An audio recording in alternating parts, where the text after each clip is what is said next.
Hello, hello, hello. We are back again. What up, Air Dragon? What up, Rebel Power? Hello, Kick. Hello, Twitch. Hello, YouTube.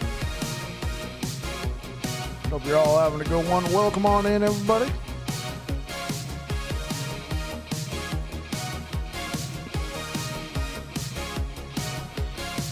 Getting these chat windows all set up.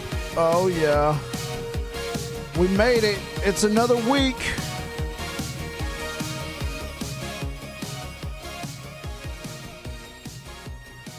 It is another week. Let's turn that down. Oh, we are back again. Let me get this.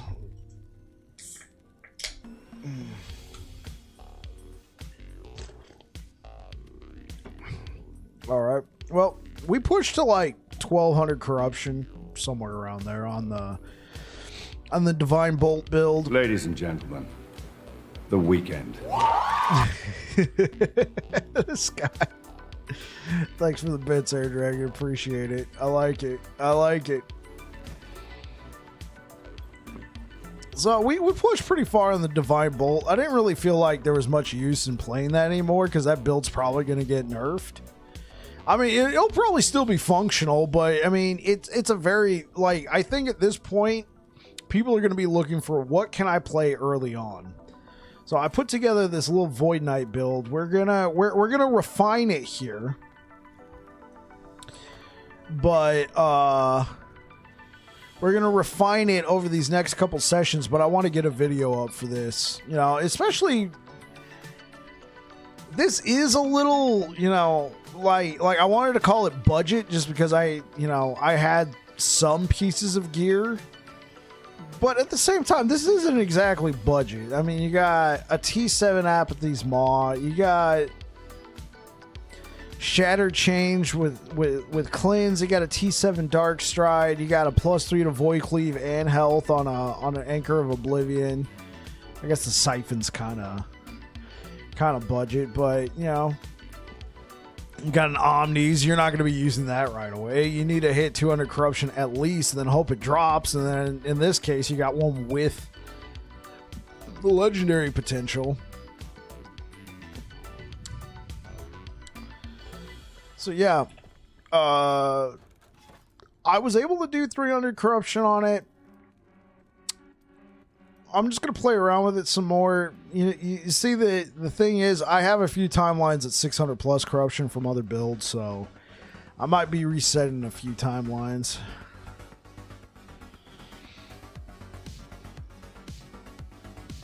But this is the Spin to Cleave.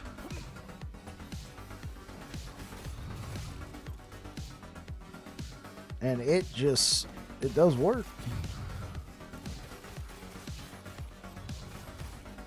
So we don't use a traversal skill.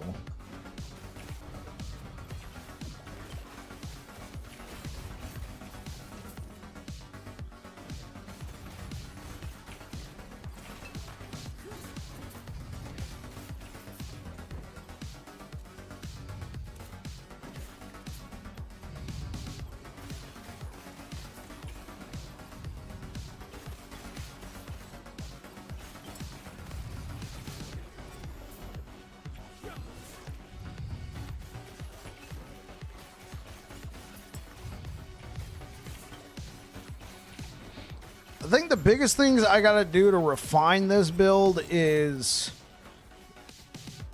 figuring out ways to get some more health.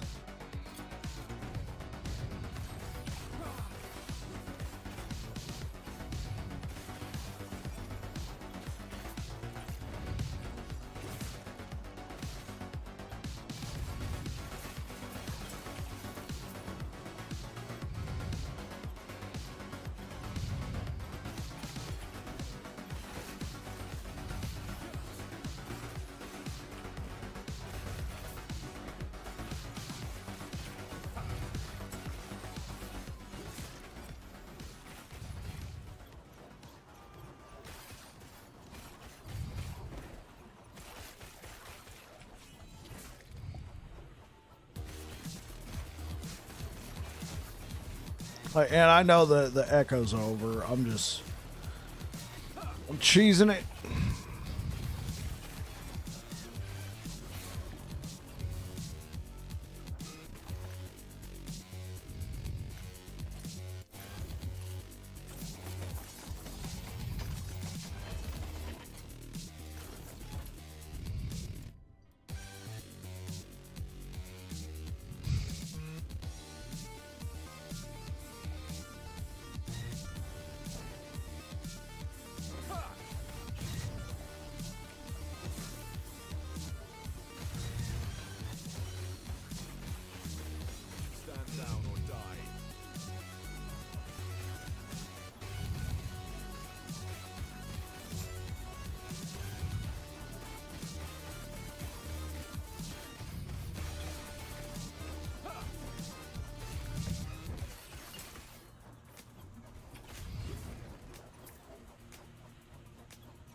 Okay, let's try fighting this dude.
Oh, shoot.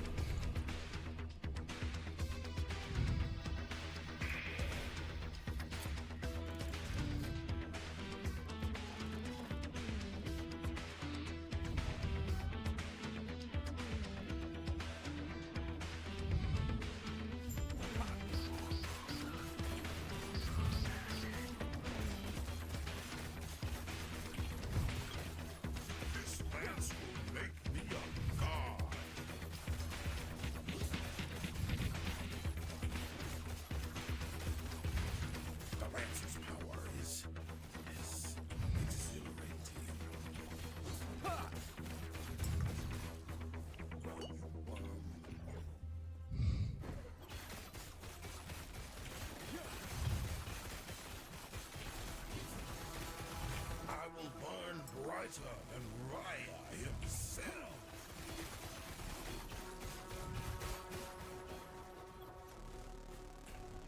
What are you to a god?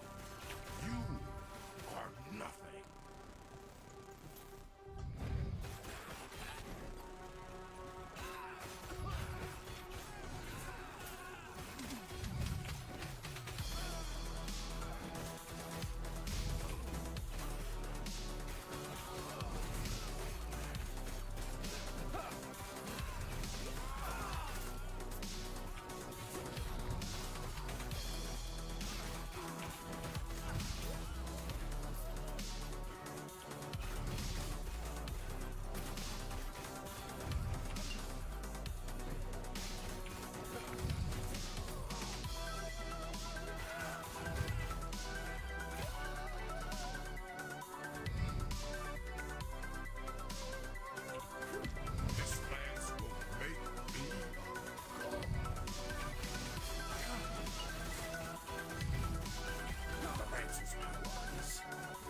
Why was I looking for two-handed swords?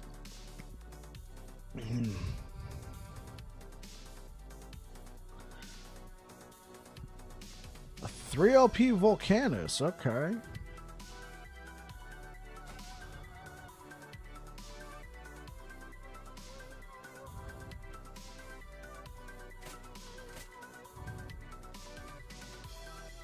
Wings of Argentus.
Stand down or die.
Just buy another stash tab.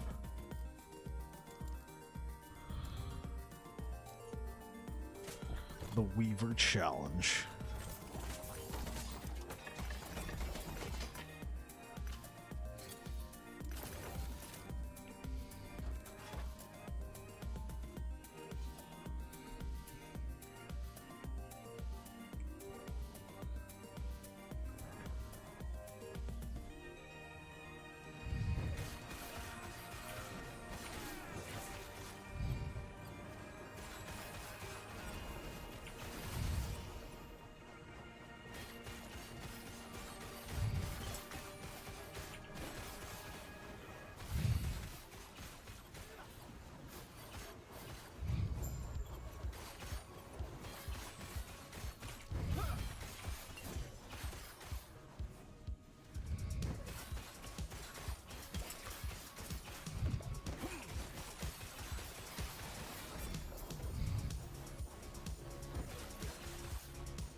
die.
What loot filter is this guy using? Okay, so he is using chat's tech. Okay. Sure. Take those strength reins.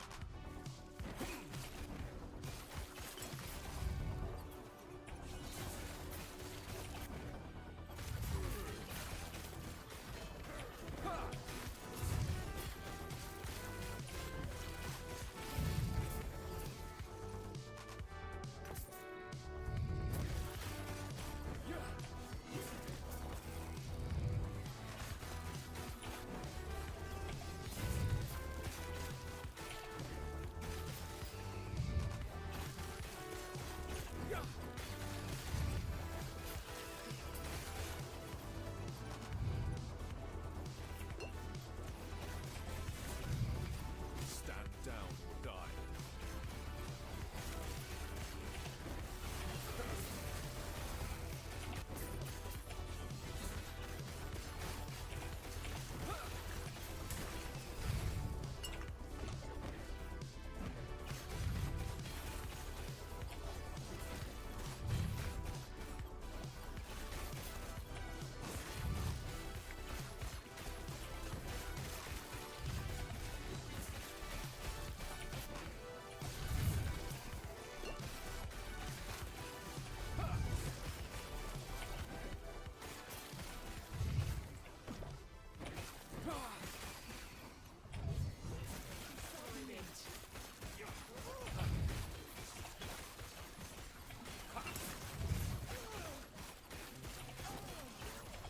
Stand down or die.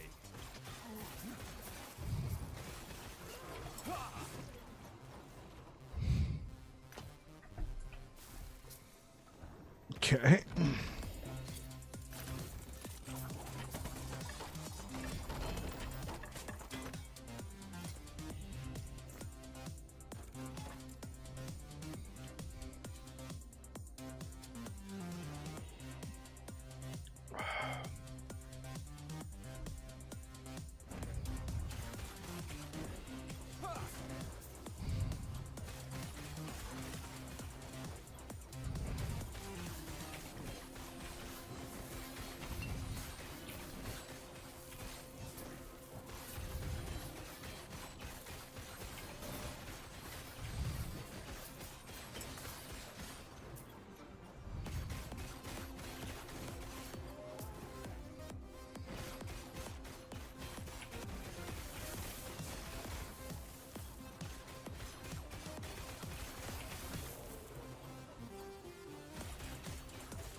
I can really feel the pain in the build having this critical strike avoidance up. Because normally when you use anomaly, with the way I have it set up, you get 100% crit strike, but I'm not getting that because of the critical strike avoidance.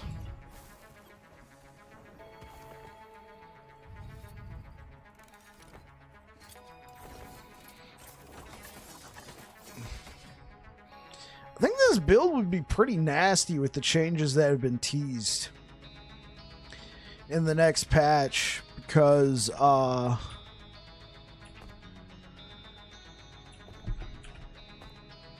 we know for sure that this node, Eternal Form, is getting scaling added to it. So you're going to get the vitality, you're going to get the 20% health, but if you invest like, what was it, like 5 points, 8 points, which almost every Void Knight build puts all 10 points here, you're going to get scaling per point of vitality. You're going to get flat health on top of the flat health you already get from vitality.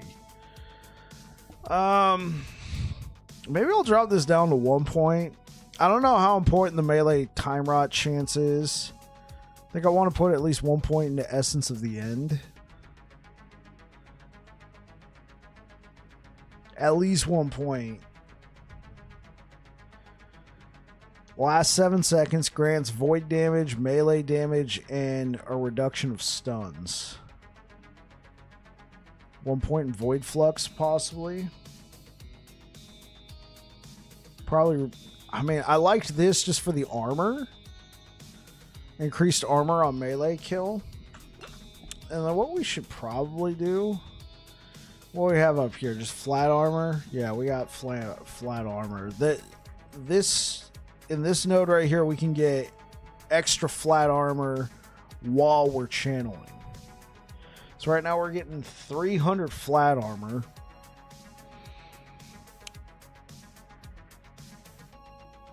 And we can get it to where it's like almost 700. Let's see if we can't look that up.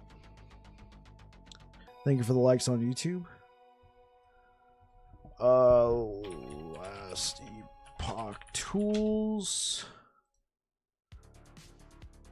Resources, no, I want Monolith of Fate. Spirits of Fire.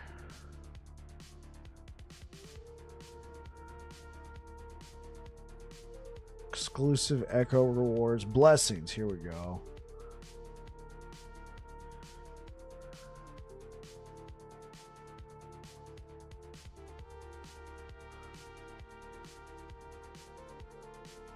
So, Grand Body of Obsidian, 200 to 320 armor. Yeah, but you can get 400 to 650 armor while channeling. That could be kind of huge. And then what do we got? 46%. This goes all the way up to 55, right? So maybe we try and get a better blessing here. All right, let's go to this timeline. What's our corruption? 269. Okay, we can do 269. We can even raise it just a tad.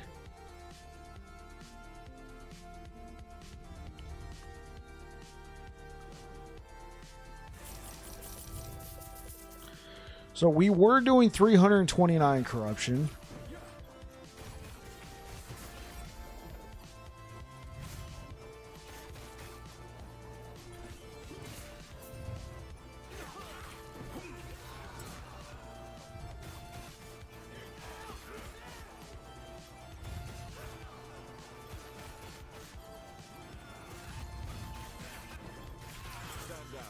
You ever do this in groups? No, I largely play solo. I haven't done Warpath in groups. I think it'd be kind of wild, though. Oh, hey, what up, Steve?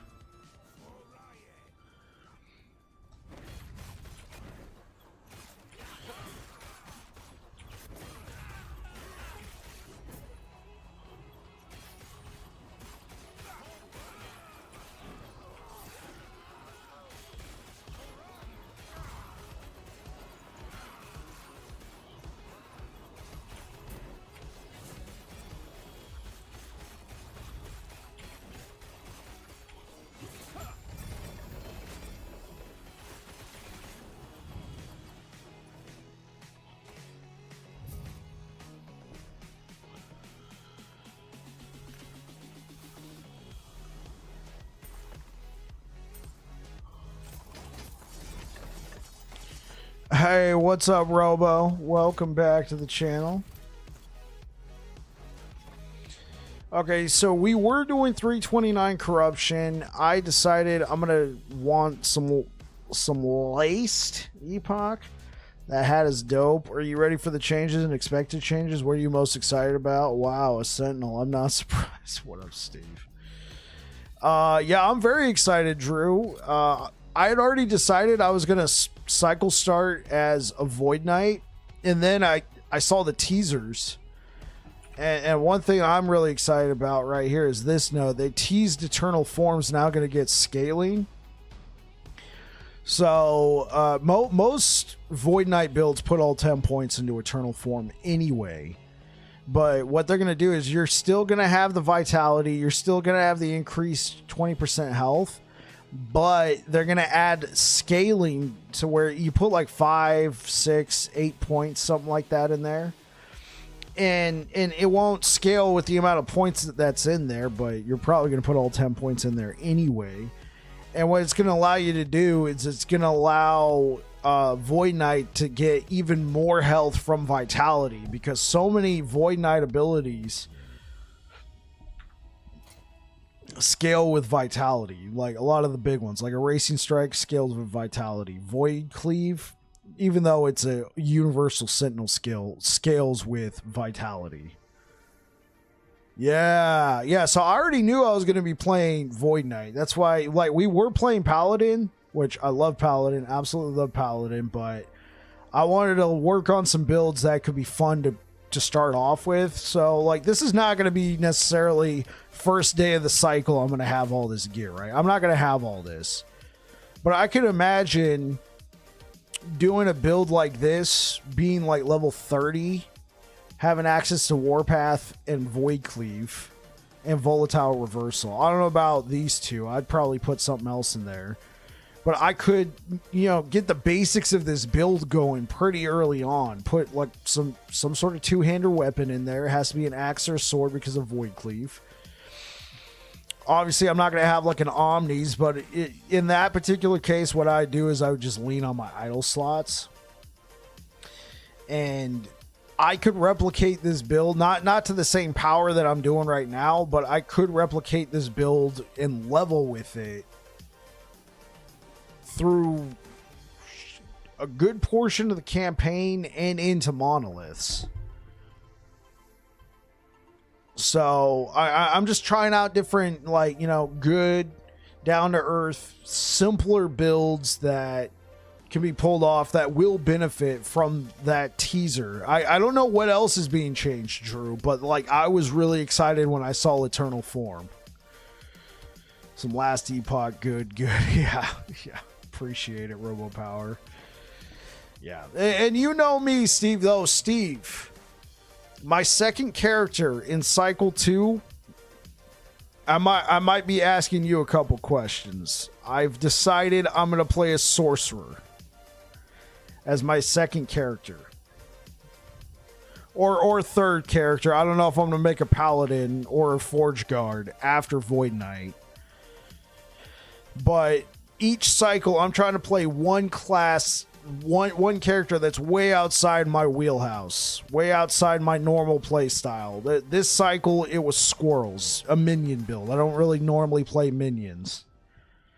So next cycle, in Cycle 2, I'm going to at least play a Sorcerer. Yeah, I know, right? Steve, you tune in just like at least once a week, if not more.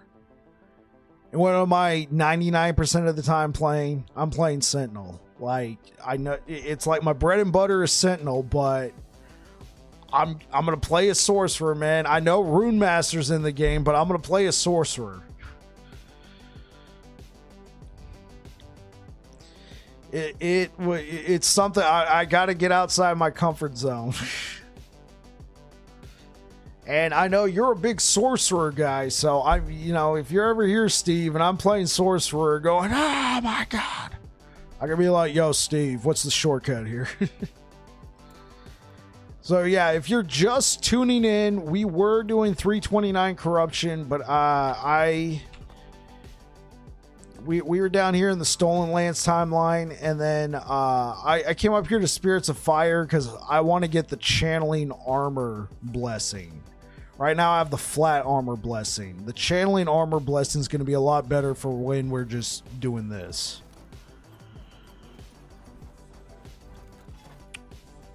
And so right now we're at 269, though I know if I do Orbis once, because I have a few timelines from different builds this cycle that I push to well over 600. I have, I'm going to, if I do one Orbis, I'm going to get a crap ton of corruption. I might have to drop it. You made a Fireball, Black Hole Sorcerer. See, like that sounds cool. That sounds cool. I'm probably going to like it more than I did Squirrels. Squirrels was cool, but, the one thing about minion builds, and I was feeling this in Diablo, minions, like, all of your power comes from the minions. And when the minions decide in their AI brain that they're going to go run off and do something else, oh, man, that sounds really cool. Yeah, Fireball, Black Hole. I've seen Fireball. I haven't seen a Black Hole. You don't like AI doing all the killing? Yeah, me neither, Drew, but that's why I played the build, to do something outside of my comfort zone, And so I don't normally play like little blaster characters either. Now, I kind of did that this cycle when I played the Divine Bolt Paladin. But I mean, let's face it, that build was broken this cycle, so it'll be a lot more tuned down when I'm playing Sorcerer. Yeah, so I don't know if I'm going to be into, like, I'm probably just going to end up starting, I'm probably going to just end up leveling with hammers. But I could see myself getting to Monoliths and transitioning to Void Cleave Warpath or Void Cleave Erasing Strike. The Void Cleave Warpath I find kind of interesting, like you still get all the power from Void Cleave just to like seal the deal and get the kill. And it's a traversal skill, so you don't need to use lunge if you spec your Void Cleave right. So I'm still getting a lot of damage from Void Cleave, but I'm getting really nice consistent damage from Warpath. Black Hole is kind of your AoE and Fireballs for single target. Okay, I see. How strong does Black Hole get? Yeah, that's a good question. How strong does that get, Steve?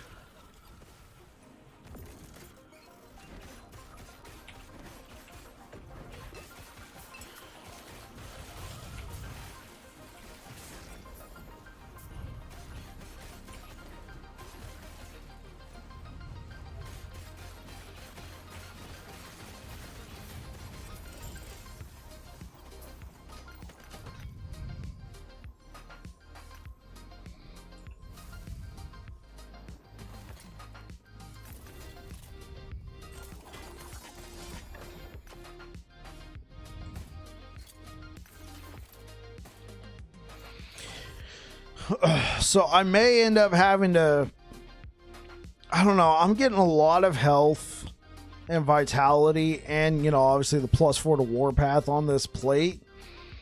But if I really want to kind of push past 300 corruption, I might have to use something like a Sentinel's Regalia with a huge, like 24% health. I guess I could use Titan Heart.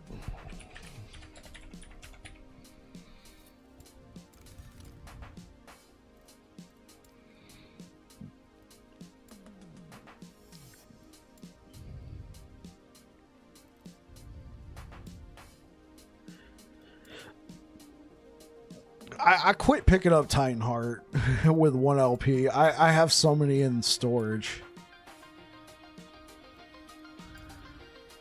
See, I could use something like this. Get the 40% health and the 27% health. Not bad. I scaled it with fire, so it's synced with Fireball. I just started Empowers with it. Oh, nice. So, Steve, is Black Hole void damage?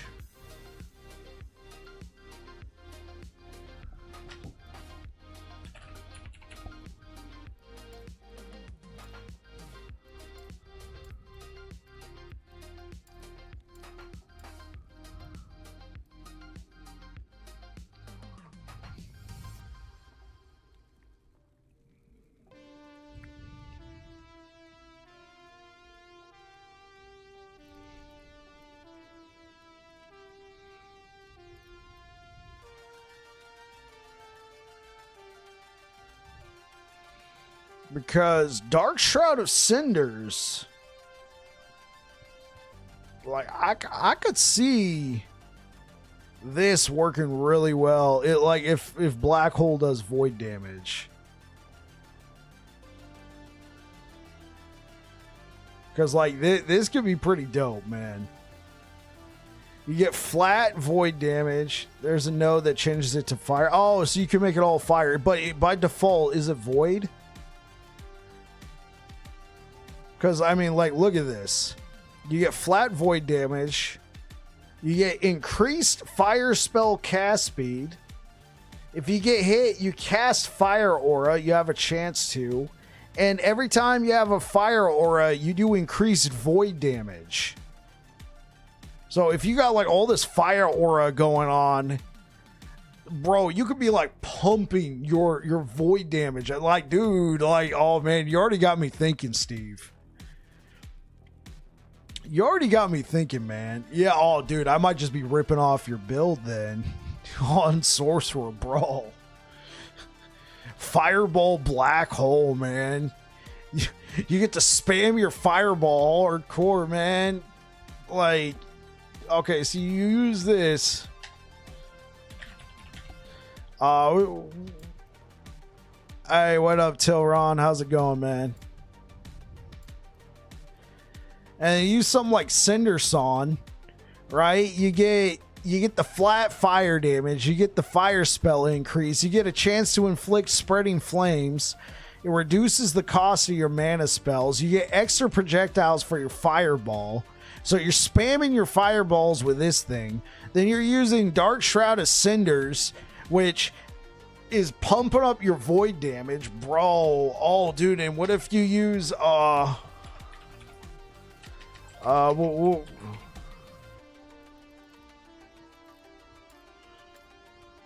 here we go. The Confluence of Fate.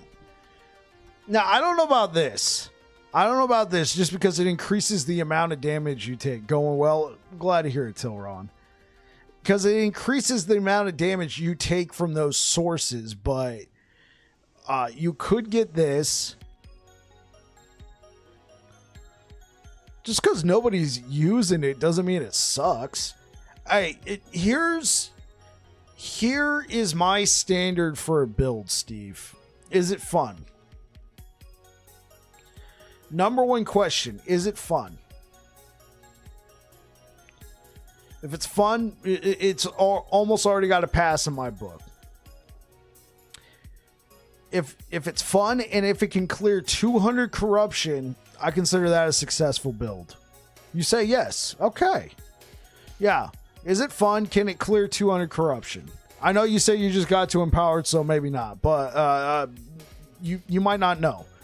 But if you can do those two, I say you got yourself a successful build. If you can do 300 corruption, even better. But if it's fun and if it can do 200 corruption, you got yourself a winning build, in my opinion. Because for those who don't know, which I'm pretty sure everybody who's here probably knows. Yeah. Maybe I could take up the challenge. Dude, I might be checking out Fireball Black Hole, bro. You said it, so I might have to check it out. So for those who don't know, when you're doing your monoliths and when you get into empowered timelines, these blessings you get, normally I think you can get a choice of up to five blessings, right? 5 chances at a particular blessing you're looking for, but it's only 4 if you're under 200 corruption in empowered monoliths. So if you can do at least 200 corruption, that means you get full range of your blessings. Yeah, I might check it out. I don't know how, dude. If it works, Steve, if that works on Sorcerer, bro. Okay, let's take a little gander here. Let's go over to last Epoch tools. Let's pull this over here. Let's go over to build planner. Let's click on sorcerer. Let's look at skills. So you're saying black hole. So summons a powerful black hole at target location that aggressively pulls enemies and deals cold damage. Oh, it deals cold damage. Oh, it deals cold damage. Okay. And then you got Arcane Ascendance, Ice Barrage, Static Orb, and then you got Meteor. Okay. Maybe that's why people use Meteor, just for fire. Can't crit. Oh, and Black Hole can't crit. Oh, interesting. So it's a dot. It's a cold spell that deals damage over time in an area. But you can increase its duration. But I could see. So I see why you want to.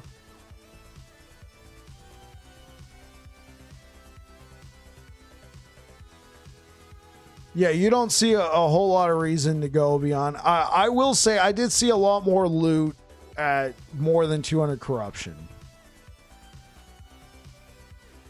Seeks enemies, so you can have it seek enemies. You can also have it become fire.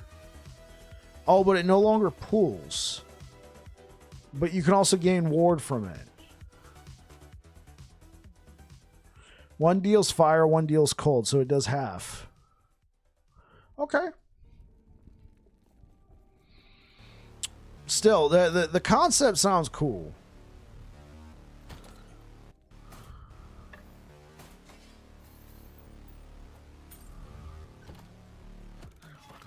Okay. So yeah, let's farm up to the boss and try and get the better blessing.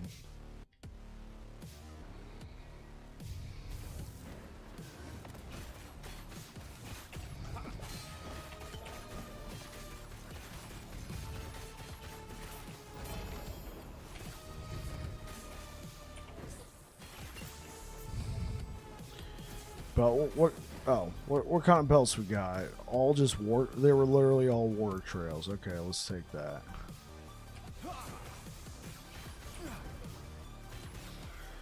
Yeah, it is an interesting concept. I like the idea, you know?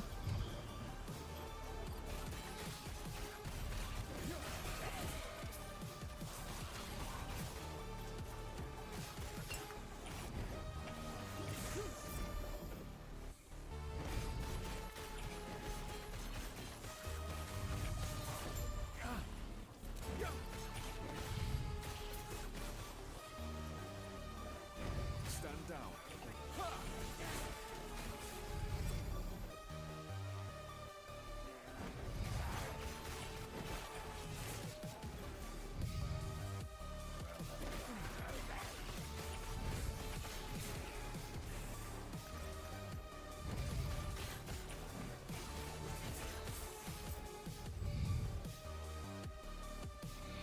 Flat spell damage is nice. Scales well with percentage increases. Yeah, that's true. I mean, that's a good thing about Confluence of Fate.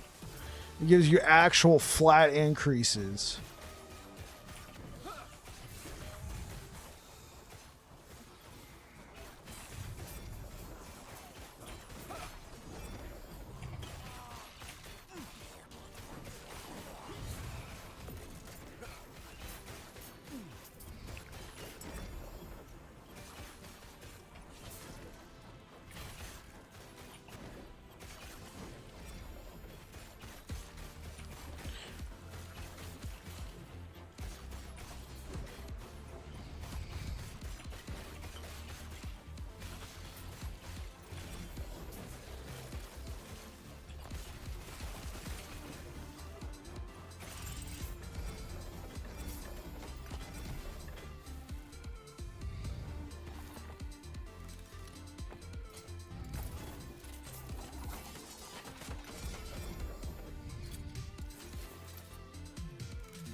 Okay.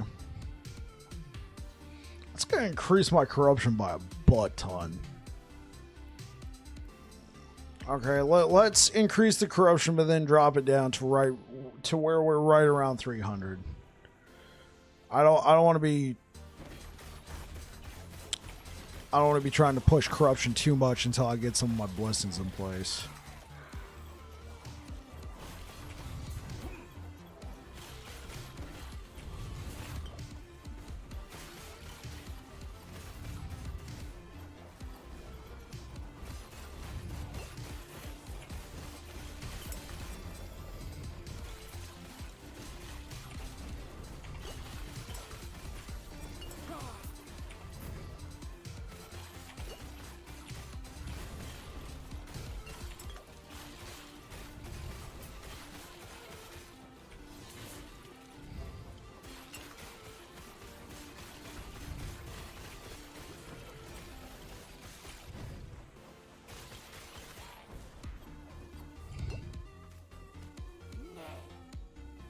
Let me pick it up.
Get out of the corner.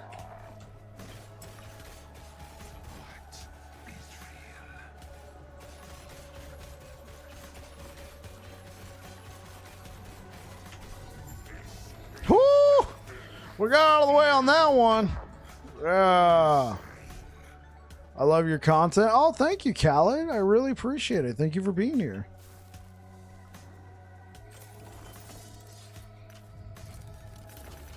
Dude, we had to finesse that. Oh, man. Had to jump out the way. Okay, we pushed to 430 corruption. Just for giggles, I'll do one, but the build I don't think is ready for 430 corruption. I'm going to come out here and I'm going to be like, ah!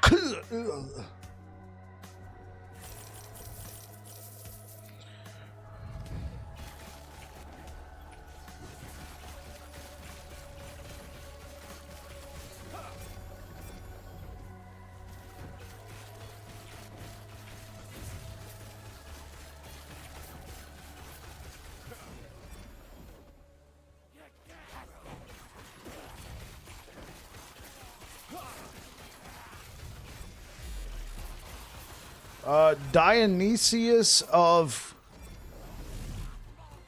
Czechia? Well, thanks for the follow on Twitch. Appreciate it. Thank you very much.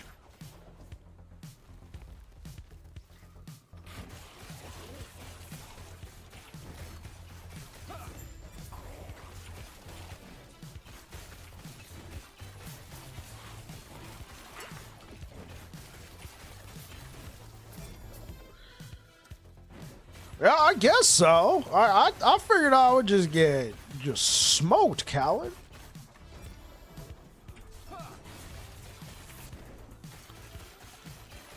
I don't know what's gonna happen when I fight the boss, though. Yeah, they do a lot of fire damage.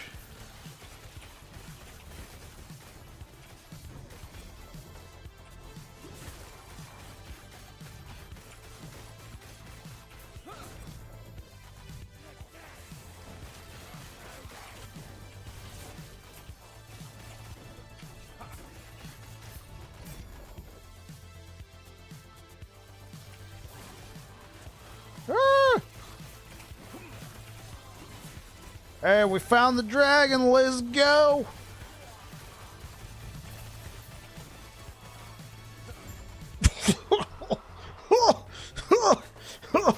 Oh my. Homie didn't even get a chance.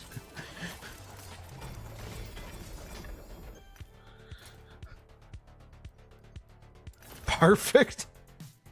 You're like, yeah, that's right. Okay, let's see. I figured I was gonna get like 2-shot. Oh, that's no moon. Yeah, there we go. Alcoholic 11. Thank you for the follow on Twitch. Yeah, I kind of figured. I just want to be at 300 corruption. Spoke too soon? Yeah. I just want to be at 300 corruption because I want to kill the bosses.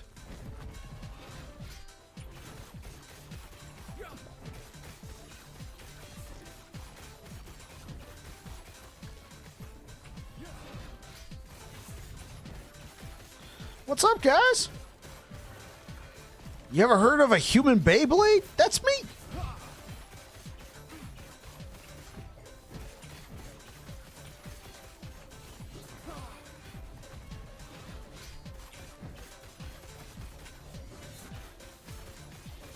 Ah!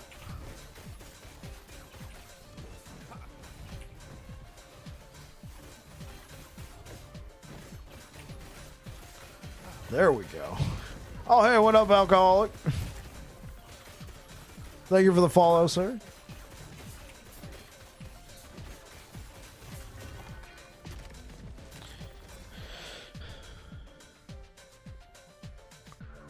Hello, lady with the blue orb.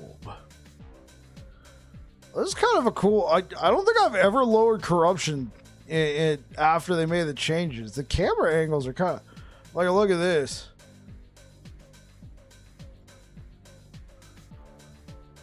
Because I can't zoom in here, chat.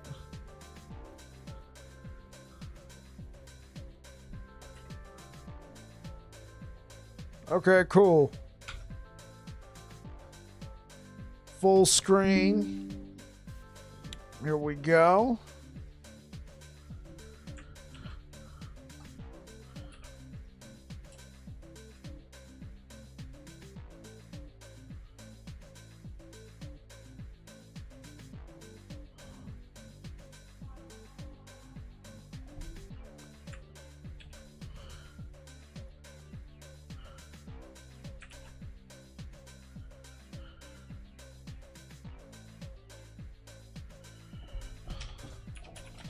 The Abyss. Bam. Done.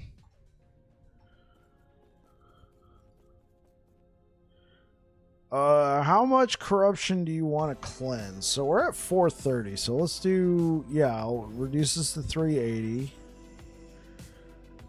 Another 50. 10. 10. 10. Open portal. Boom. There we go. Now we're at a flat 300 corruption in this timeline. Oh.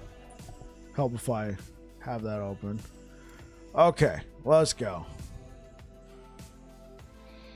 Yeah, we're pushing to 430 corruption, and first echo was fine. Second echo was you dead.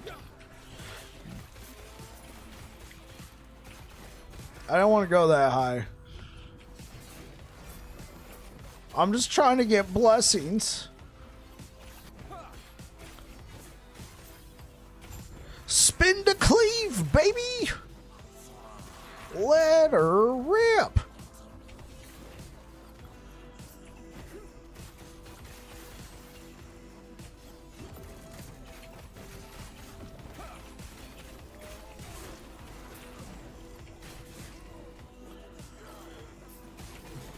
One interaction I like with the build is Void Cleave actually can generate mana for you. Hi, how long does it take to drop armor that I have equipped?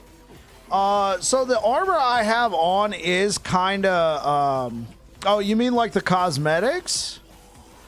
Like the look? Or do you mean like the gear for the build? Yeah, hold on. Like, so I haven't made a build guide for it yet, Alcoholic, but here, let me... You mean stats. All right, okay. Okay, so I haven't made a build guide for this yet. I didn't reference any guides for this. This is what I slapped together, but we're near the end of the cycle, and I had random stuff sitting in my chest. So we had stuff like this. Let me go ahead and put together a planner for you guys.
And it looks like ads just started playing on Twitch, so I'll wait a moment.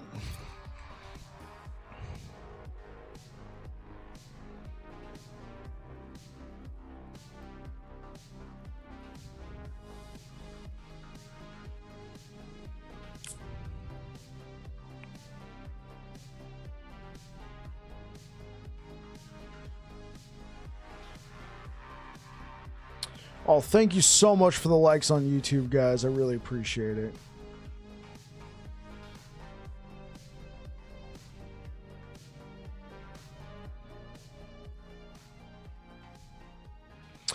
Yeah, Alcoholic. So this is a +4 to Warpath. I'm going to be kind of messing around with it because, like, I will say this is a little aspirational. We're near the end of the cycle. I had some stuff sitting around. Like, this is an Apathy's Maw with a max tier 7 melee critical strike chance. You're not going to be finding this within the first, couple days of the new cycle. Because I assume you guys are interested because you might want a cycle start with this. So what I'm trying to do is create kind of like an aspirational version, but I think it'd be cool to have like a little budget version because I might actually play this at the start of cycle 2 because I am playing Void Knight. So this could be a fun build to put together, and then some of these items that I have right here could be like your in-game goal, right? You could be looking for these pieces of gear. First time I see +4 skill points on helmet or armor, I'm a noob. Oh, here's the thing, Dionysius. I've played multiple builds this cycle. My last build that I was playing, I pushed into 1200 corruption. What about Titanheart? Titanheart would be amazing on this build, Alcoholic. Here's the main problem I've had with Titanheart. All right. I quit picking them up because here's what happened. I've only ever found 1 LP Titanhearts. I failed so many slams on Titanhearts, I quit picking them up. If I get a 2 LP Titanheart, I'll pick it up. But the problem is I haven't found anything over 1 LP, and I kind of need some stats. But what you could do, I've been calling you alcoholic, AI alcoholic. Okay, I'll call you AI. Yeah, this is like, so what some of these pieces of gear right here are from my Void Cleave Erasing Strike build. Now I'm doing a Warpath build, but it's also using Void Cleave. That's Void Cleave is like, so we're spinning, and then I use Void Cleave to get around. I've turned it into a traversal skill. If you look right here, you can turn it into a traversal skill. And with these boots, Dark Stride, which it's not super hard to find these boots. You might have a harder time getting a T7 movement speed on there. But when you're spinning around, you can move around like that instead of taking something like lunge or shield charge. And then you'll still be doing damage with Void Cleave. I was very lucky to get an Anchor of Oblivion and slap a +3 to Void Cleave on there. I'm willing to admit that this is, you're not going to have this within a couple days, but you don't need the +3 to Void Cleave. You don't even need the +4 to Warpath or the +4 to Anomaly.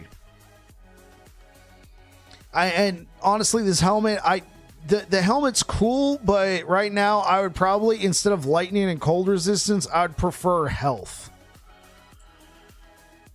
But this was my only +4 Anomaly helmet that I had sitting around. So that's what I'm using for now. But honestly, if you got a Sentinel that's in like the level 80 range, you can use something like a Leonine's. I'd actually probably recommend Leonine's over this, especially if you're starting out. Like, if you have your defenses down just fine, then a Terror Crown is really nice. Increased echo damage when a skill echoes. And echo is like these guys that you see spawning. That's an echo. So when that guy echoes, the next few echoes are going to do increased damage. And I even have it, well, I don't have it on my idols, but you can even put it on your idols. You can really pump the damage. But honestly, I'm somebody who will always go for defenses first. So, I mean, not necessarily this role, but you could do like a Leonine's helmet. It gives you way more armor. You have most of the gear. Yeah, go give it a shot. See what you think about it. Like I said, these pieces of gear right here and this Omnis, that you don't find Omnis until you only get Omnis from Orbis, and it doesn't start to drop until after what about Rive instead of Warpath? So if you're gonna go a basic skill like that, here, let me link a build for you. Rive is perfectly fine. Rive is perfectly fine, but the problem I had is oh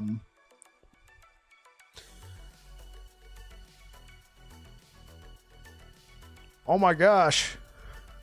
Chat, we're at 500 subscribers on YouTube. Hey! Thank you so much, everybody. Okay, let me link this build for you.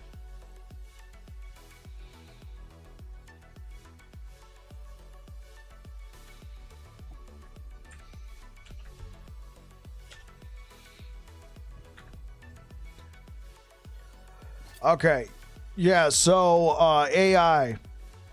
The problem I had with Rive is like it was really fun. It did a lot of damage, but when you started pushing later content, that extra damage didn't really help a lot. What I found very useful was Vengeance. Because here's what you do. You have Vengeance. Now, Vengeance isn't flashy. Vengeance isn't going to get you like a frick ton of damage. Dennis, thank you so much for subscribing on YouTube. Vengeance isn't going to be super flashy or getting you all this damage, but what you can do with Vengeance is you can take 5 points in Bolster, which is going to give you damage reduction. Further, you can take a point here to get another Riposte, which is a form of damage reduction, and then another one on top of that. And then you can get attack speed. And what that's going to do when you're hitting enemies with this, you're not going to be doing a ton of damage, but it's going to give you damage reduction. And then you do a void cleave just to bash them right in the face with it. You could definitely try Rive.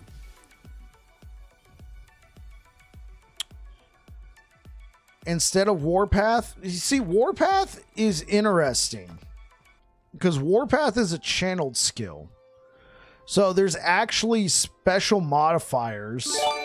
Oh, thank you so much for the gifted sub, Air Dragon. I really appreciate it. So Warpath is a channeled skill. So there's certain modifiers in the game that work with channeled skills that don't work with like something like Vengeance, where you're just holding down the button like this. Air Dragon, thank you so much for the gifted sub again. Goes to AI Colic and Dionysius. Thank you so much. Thank you so much. So even though I'm holding this down, it almost looks like I'm channeling the skill. It doesn't count as a channeled skill. You can get stuff like increased damage while channeling, increased armor while channeling. That's why I'm farming for this blessing. Increased resistances while channeling. On top of that, it allows you to move. And I will say, I've already done a Void Cleave build that used Vengeance and Erasing Strike for a big, nice little 1-2 combo. Use Vengeance a little bit, get your damage reduction up. Void Cleave, Erasing Strike. Boom. This is just a different way to play. Now, what you could do is you could drop Void Cleave altogether. So, the cool thing about Rebuke is another channeling skill. So, if you already have channeling buffs on your for Warpath, you could, instead of doing something like Void Cleave or Anomaly or Sigils of Hope, you could do you could do Rebuke.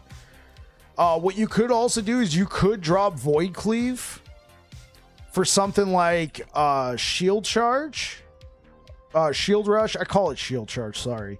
For Shield Rush or Lunge as a traversal. Now, you won't have the extra damage from Void Cleave, but all your damage will be coming from this guy. You'll just be... Nobody expects to spin a Rooney, man. You'll just be spinning for days. Literal days. You can spin from here to eternity. While doing damage, while moving. If you don't want to do what I did, which is... if you don't want to do what I did, AI, so you would spec into Shield Rush, and then you take this node right here, Dark Rush. That means you can rush without, you can like move around without a shield. Now you'll lose the damage from Void Cleave, but allow you to get around. You could AI, you can most certainly try. You could dump Warpath. And you could take Rive, because Rive's pretty fun, right? Rive's a pretty fun ability. Do some damage, Shield Charge, do some damage, or not Shield Charge, Void Cleave. Do some damage, Void Cleave. Do some damage, Void Cleave. If you're going to do something like that, maybe drop like Anomaly or Sigils of Hope, and then take Erasing Strike for an added bump. Because with that build I linked you, AI Colic, the YouTube video, you could take something like Obliterator. If Void Cleave hits at least one enemy, your next Erasing Strike is an automatic crit. Hey, auto crits. You don't have to worry about trying to get all this crit onto your gear. You hit them with Void Cleave, and then boom, your next Erasing Strike's a crit. Hit them for big damage.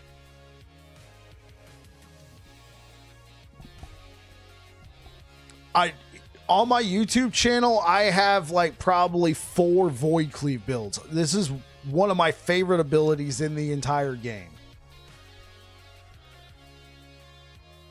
I have 2 Void Cleave builds for Paladin, and I have 3 videos for Void Knight, but they're all kind of like the same build for Void Knight. That's why I'm trying to work on this, to add a little variety with Warpath. You know, just something else. Like, hey, you like Warpath? You like Void Cleave? Here's a build. You know what I'm saying?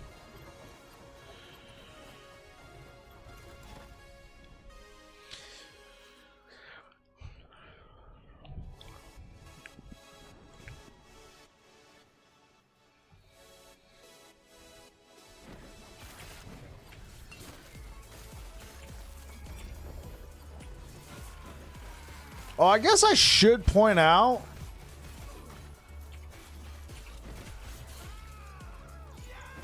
What about Devouring Orb instead of Sigils? You could certainly try that. You could definitely try that for sure.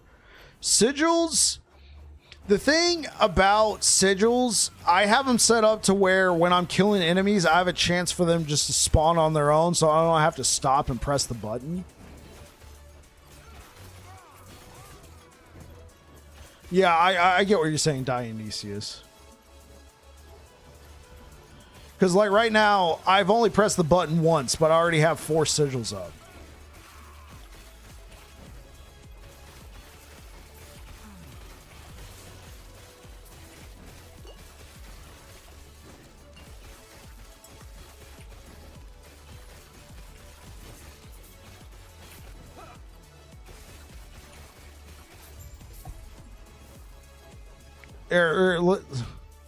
That make me create a new character. Yeah, I got you.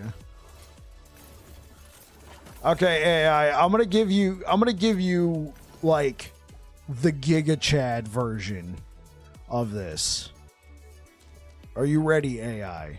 Are you ready for the Giga Chad version? I didn't really like it. It kind of felt like a flat tire because it burns through a ton of mana. But if you're able to set up your gear in such a way, like get like some mana on your helm or chest plate or even gloves, the Giga Chad version could be nice. But like I said, it could feel like a flat tire. Okay, here's the Giga Chad version. You ready? So we use Warpath. Why? There's a node in Void Cleave. After channeling Warpath, you gain 80% damage with Void Cleave. Your next Void Cleave will do 80% damage. Right? So Warpath around, 2 seconds of that, your next Void Cleave, boom, 80% increased damage. Multiplicative. But it gets better. While spinning around with Warpath, you take this node. You got to head out. Catch you later. All right. Catch you later, Steve. Appreciate you being here, man. I'm interested in that Fireball Black Hole build. You take this node, Abyssal Tempest. While spinning, you cast Abyssal Echoes every 5 seconds. This also consumes Abyssal Echoes mana cost, but I digress. So now you cast Abyssal Echoes. You might be like, Bike, what are you smoking? Why are we talking about Abyssal Echoes? Well, there's a node in Abyssal Echoes. After casting Abyssal Echoes, your next Void Cleave deals more damage, multiplicative with other modifiers, against slowed enemies. Guess what happens when Abyssal Echoes is cast? It applies slow. You put 4 points in here, it becomes another 80% damage to your next Void Cleave. See where I'm going with this? Yeah, the thing is, I just ran out of mana too fast. I pulled this combo off like once or twice, do like, 150, 200k damage on Void Cleave, then I'm out of mana and I'm like, well, I'm dead. But like I said, AI, it's the Giga Chad version. Especially if you can I don't think you'll have enough time to pull this off. What you could do is self-cast Abyssal Echoes, like have it on your hotbar. Cast that's Giga Chad damage. Also, Warrior's Fury skill points in Warpath or mana. Right, and I don't use that. I have it set up right now to where it costs 2 mana to cast the ability, and then it costs 2 mana to cast the ability, but then I could spin for forever. But here's the thing, I don't regenerate mana. So if I do this, cast that, and then I do that again, you see my mana isn't going up. I cast that, my mana isn't going up. I cast that, my mana isn't going up. But here's the thing with Void Cleave. We're going back to the Void Cleave. Champion of the Void. Void Cleave critical strikes deal more damage, and you gain mana with Void Cleave critical strikes. You notice I'm not really having to stop spinning much. I'll Void Cleave around. I'll like Void Cleave around a little bit. But that's the thing. Void Cleave itself costs 17 mana. If you hit 4 enemies with this and they're all crits, that's 16 mana that you get refunded back. If you hit 5, you're actually gaining mana from where you were. You hit 6 and they're all crits, right?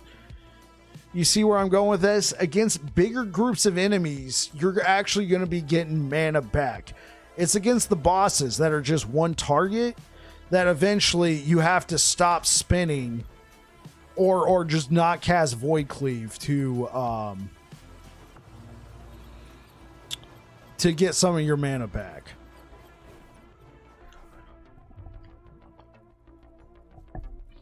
Okay, let's actually play the game. But yeah. So this is what I've been working on with this. He's mad, I say, though kind of right, and it's cool. Yeah, so I just had too many mana issues with that version of the build I was saying, I was telling you guys about. But you see that I dropped in mana, right? I cast Void Cleave, but then I hit those enemies. They were all crits. I gained mana back.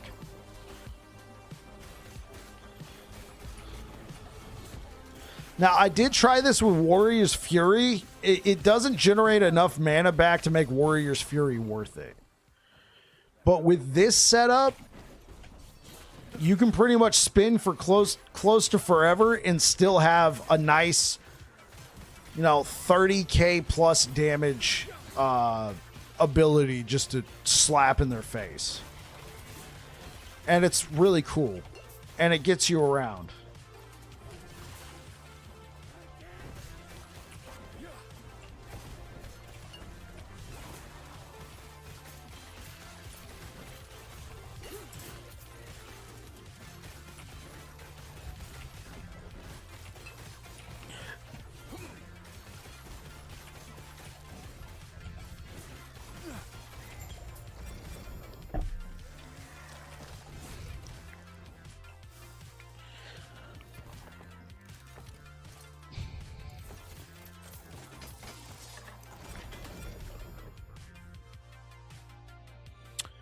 Yeah, so what you could do, I personally like a low cooldown and volatile reversal, but if you're used to volatile reversal without this 300% cooldown recovery speed, you could play without this. Cast all those buffs I was talking about, do a huge amount of damage, activate this, get all your mana back, and then go again. But when you take this off, your cooldowns are going to go way up on volatile reversal. I like just having volatile reversal up whenever I need it. I've gotten really used to low cooldown volatile reversal. I've even been able to juke a little bit. I've killed myself a bunch of times, but muscle memory.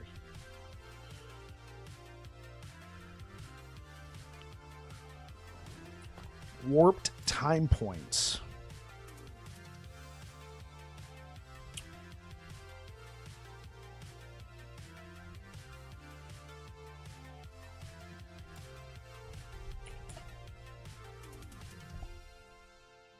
Oh, yeah. That one.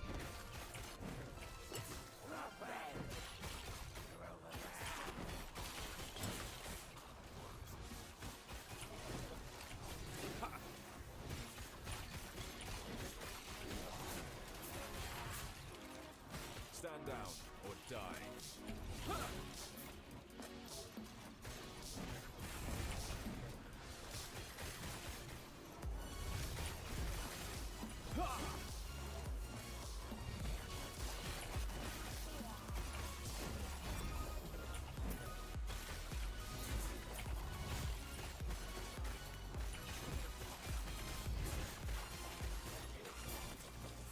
Oh, it was an ambush. It's another ambush.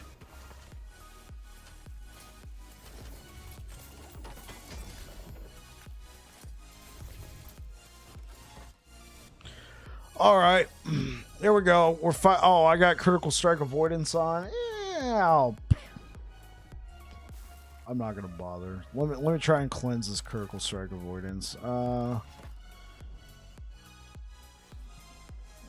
Sure, we'll do that one.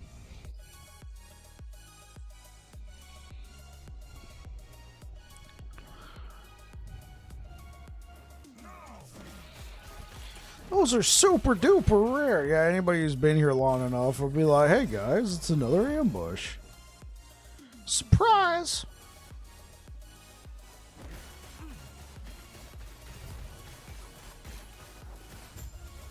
Stand down or die.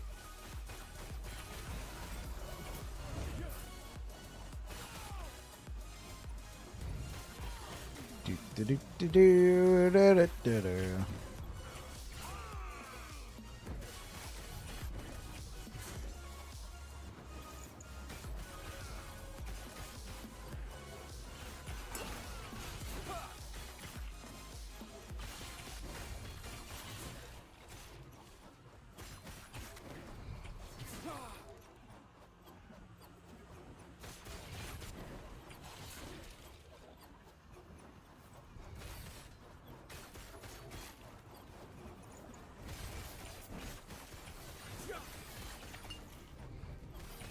Stand down or die.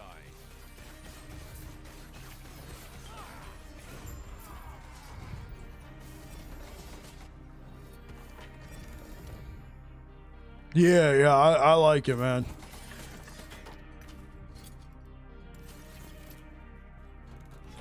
I mean, I guess if you had the points for it, you could put 2 points here, 1 point here, and then take 1 point out of maybe Dark Pathway, assuming you had a +4 to Void Cleave, right? And then you could put 4 points in Vorpal Force. Void Cleave will do more damage per tick of bleed. And when you put all 4 points in here, the damage here gets nuts. Now you're gonna have to have a way to be able to apply bleed. I think. I mean, this doesn't help us because it's on the Forge Guard tree, but like Forge Guard, they can take 8 points in here. You get melee bleed chance with the two-handed axe. Right here, you could also take a modifier. You have a bleed chance. I think it's on your chest plate or your helmet. You have a bleed chance with if you're wielding an axe. I don't know if I recommend that. You could also use, if you don't have a Apathy's Maw, though I would consider Apathy's Maw best in slot. You could use a something like a Bardiche. Right? Bardiche has inherent bleed chance already built into it. See where I'm going with that? Chance to bleed on melee hit. You build up those stacks. Right there. Boom. You bring the pain. Could be something.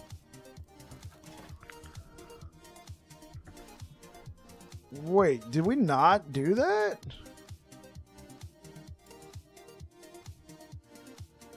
Did I miss the memo here? Wait, how do I still have 1 point of critical strike avoidance? Sure, let's do that.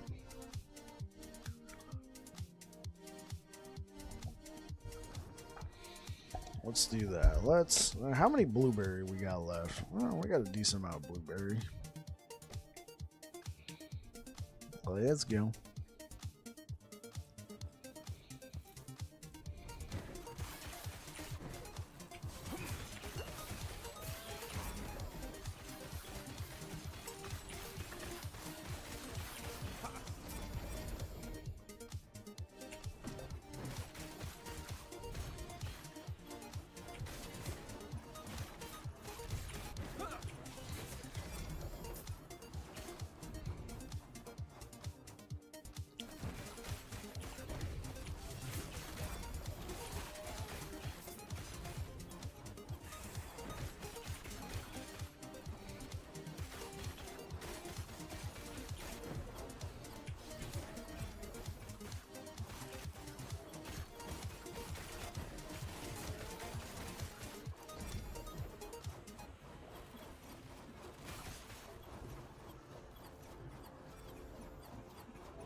Another ambush. Down or die.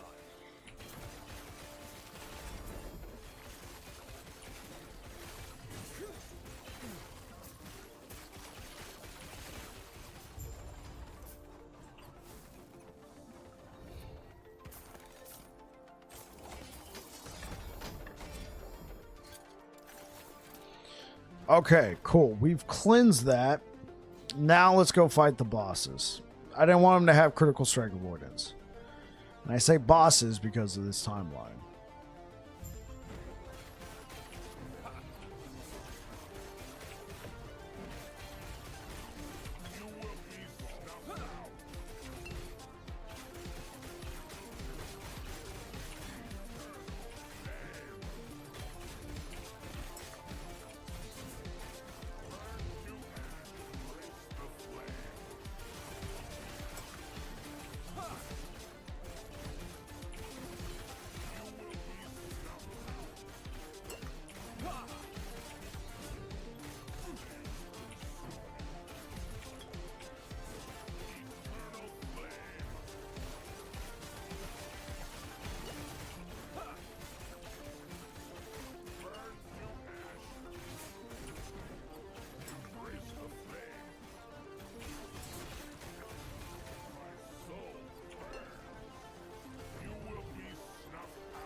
Okay.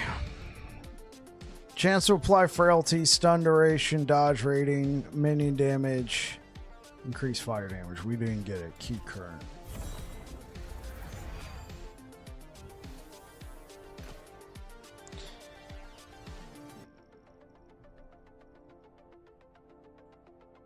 Oh, that's cool.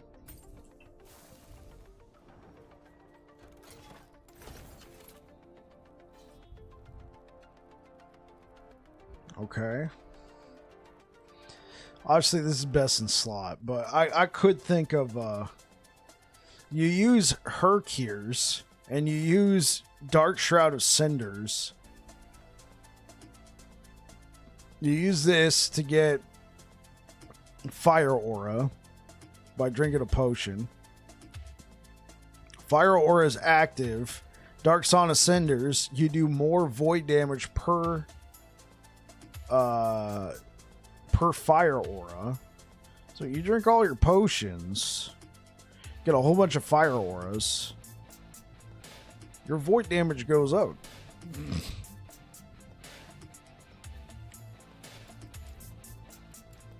Okay.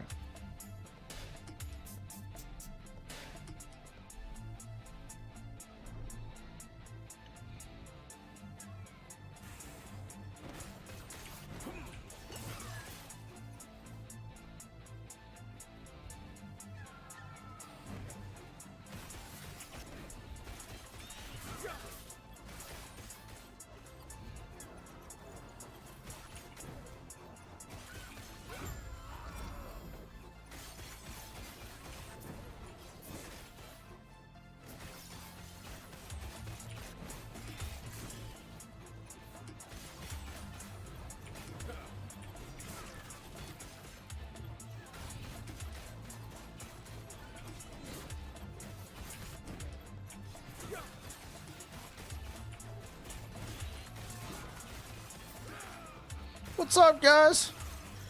Come to me, rally! Oh, you're dead.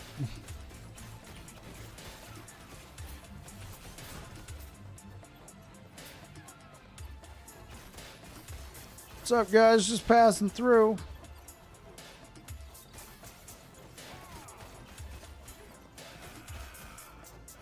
Just passing through. Don't mind me.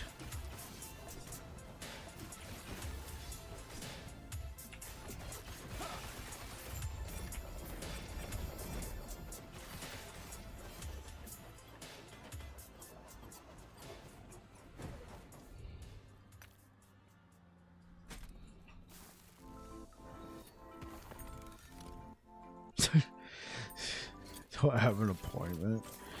I'm looking on your build that you posted in chat. How you have Sigils of Hope, you don't even cast it right, or you need on bosses. I saw an interesting upgrade. Water Power that gives you 150% melee global damage, but you need to cast every 3 seconds. Yeah.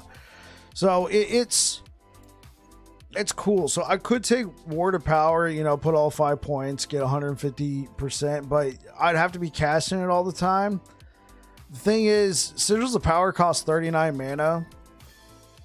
I have 119. Yeah, I would definitely have a mana problem with that. But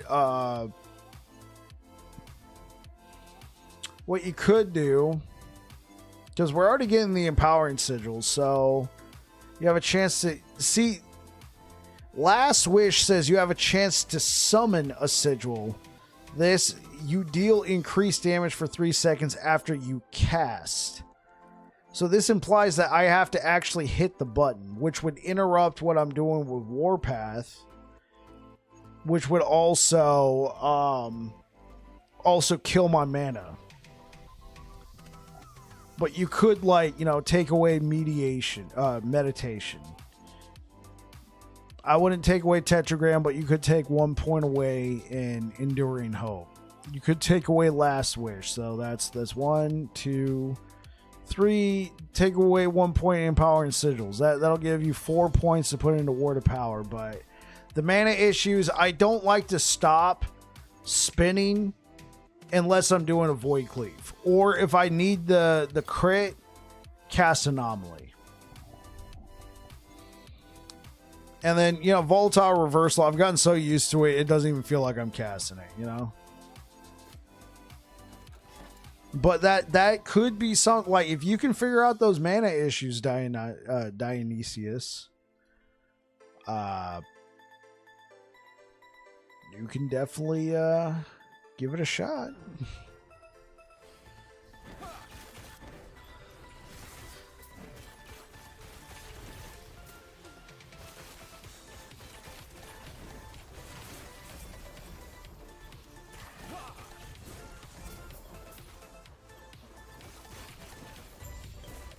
Could be strong. Yeah, it could be really strong. Could be good for quick burst, you know? You stop, activate it, bam, go. You know what I'm saying? You got that 3 seconds to deal some pain.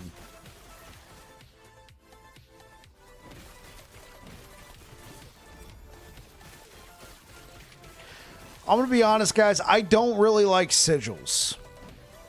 I don't, but I found them to be, with this current build, to be better than my tried and true favorite, Abyssal Echoes. I found Abyssal Echoes to be more of a, how do you say, more of a flat tire than I would have liked. Believe me, if I could have fit Abyssal Echoes in here, I would drop sigils like a heartbeat, but it feels like too much of a flat tire to make it work. Because I always thought Abyssal Echoes was so cool. You know, it's basically like Void Locust. You press the button, you send out a whole, like, you know, black hole almost, and it jumps from enemy to enemy, just consuming them with the void. And it slows them. They're like, and they're just dying from the dot damage. I'm melting. But, I mean, it was hard to fit in with this build.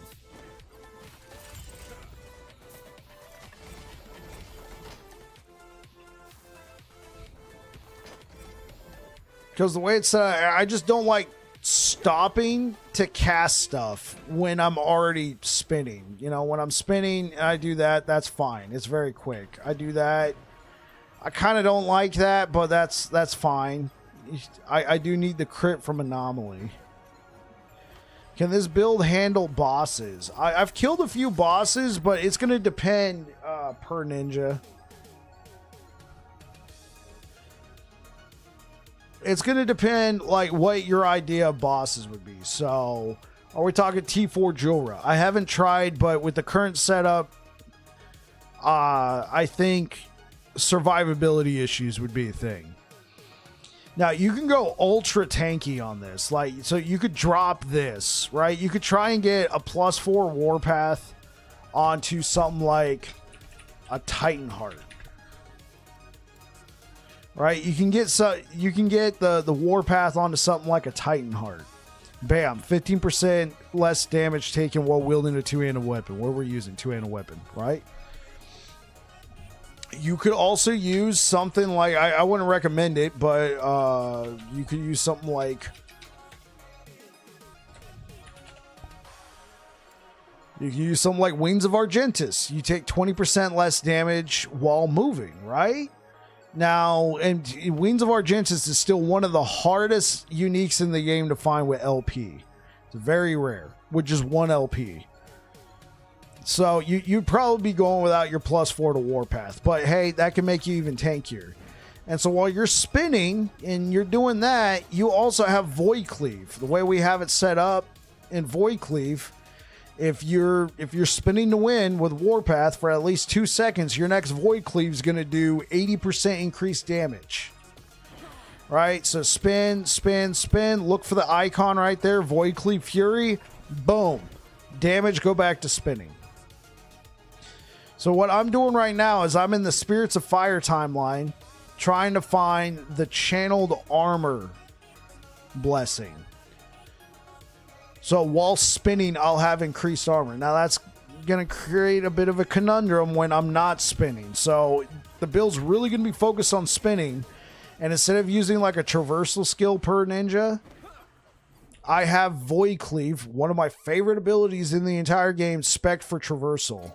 We're using Dark Stride with increased movement speed to give us another charge of Void Cleave. So spin, bam, bam, bam. Yeah, and not to mention that armor is better for Fire Warpath, for sure. And like I said, that's why I wouldn't recommend it. So if you can get yourself a nice Titan Heart with levels to Warpath, here the thing is, I want to try and get the build to a point where I don't need levels to Warpath, right? Now I think this is a pretty nice piece of armor as it is. We got levels to Warpath, we got vitality, we got health, and then we got some resistances. But what might be better in slot is just straight up health, maybe even some strength, and then something like a Champion's Regalia, where you take less damage over time, as well as the 700 armor. But as of right now, it does like a decent amount of damage.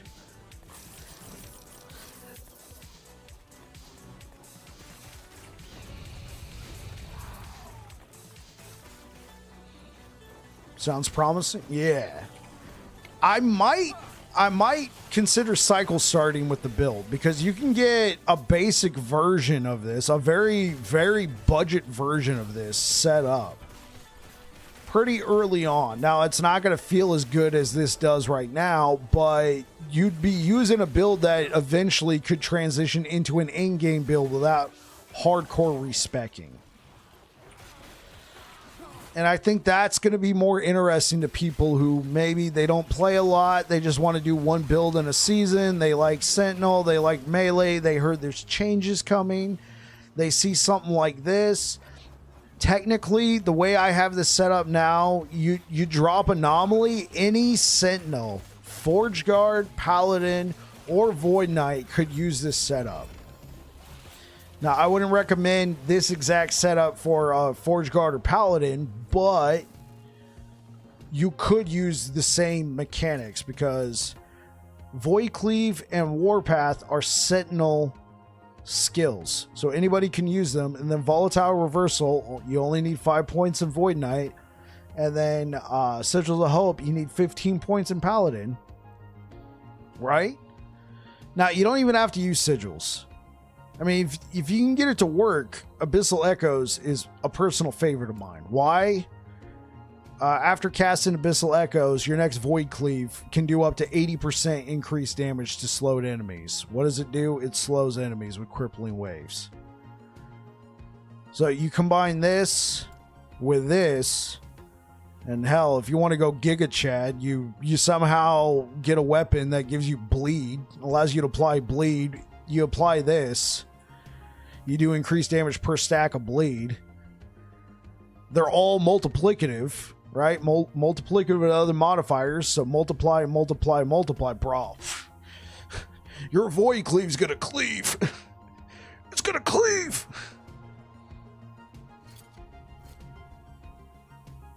You tried a Necromancer build? That's good.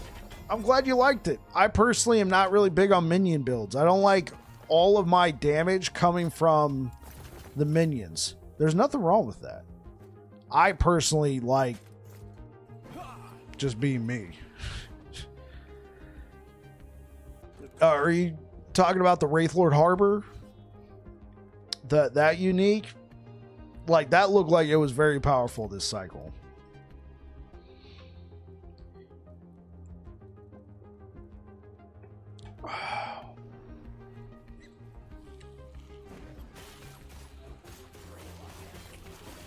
Stand down or die. There's just one minion, right? The only minion build I've played 2 minion builds in last Epoch. I played the Golem Necro, where all of your damage comes from the Golem. It was cool, but at the same time, sometimes he would just run off, and you're like trying to control him. But he'd get to the location, you'd press A, he'd get to the location, and then run away. I found it kind of frustrating at times, but he was hella powerful. I haven't tried Wraithlord's Harbor. I haven't tried the Wraith Necro, but it looked hella strong. I also did squirrels on the Beastmaster. You have 10 squirrels. I kind of like that one a little bit better because at least there's 10 of them. But again, all of your damage is coming from the minions, and then you get to a certain, at least for me, you get to a certain point where it's hard to keep them alive.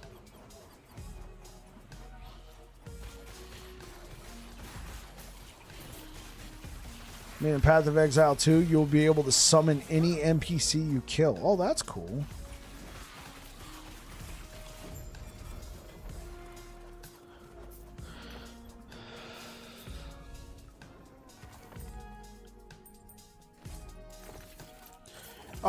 I might check out Path of Exile 2.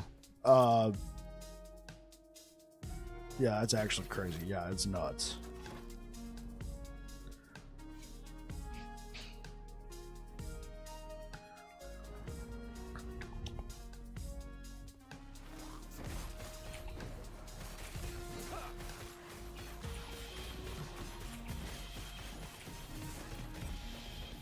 Prophecy. Oh. That's a lot of prophecy. Let's see. Attune, vitality, no thanks. Attune, strain, we're gonna leave it, but.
Warpath looks amazing. No, yeah, I think it's pretty cool. The first build I ever, like, my first in-game build I ever did in last Epoch was a Warpath build. It was on Paladin. I did Fire Warpath. It was cool. I had some issues. So then I tried out Hammers, and I really liked Hammers. I really liked Hammers. Oh, brawl.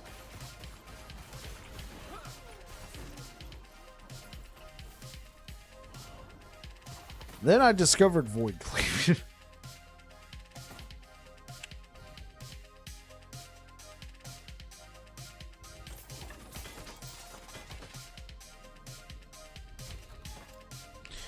I like Whirlwind in Diablo. Whirlwind, like, in Season 4, my favorite build in Diablo was the Whirlwind Dust Devils.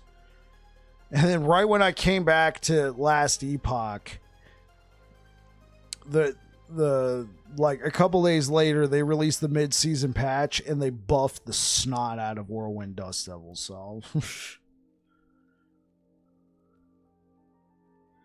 Physical fire and void spins. Yeah. Yeah. That you do.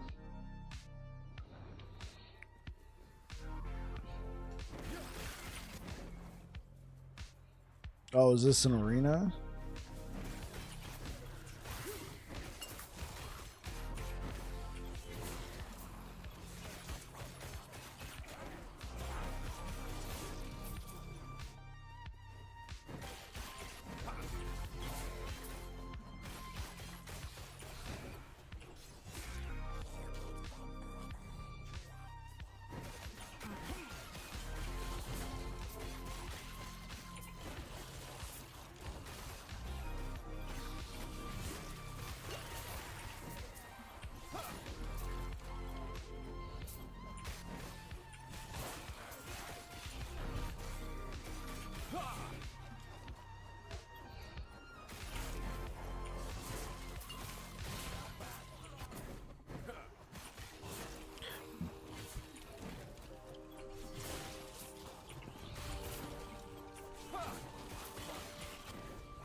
Stand down or die.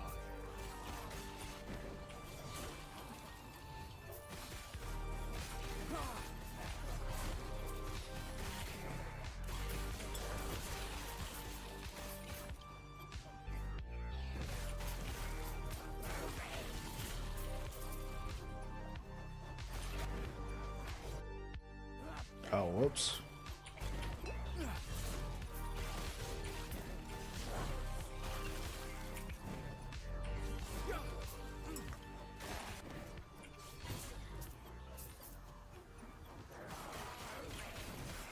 Stand down or die.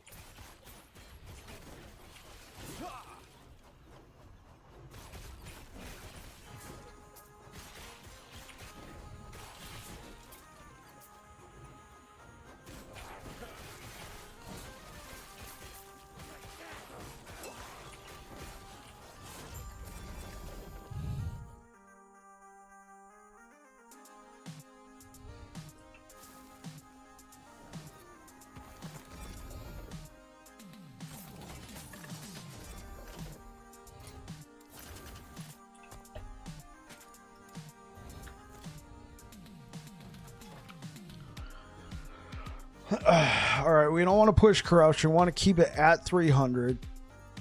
So let's head down this way. We're trying to get back to the bosses and try and get a better blessing.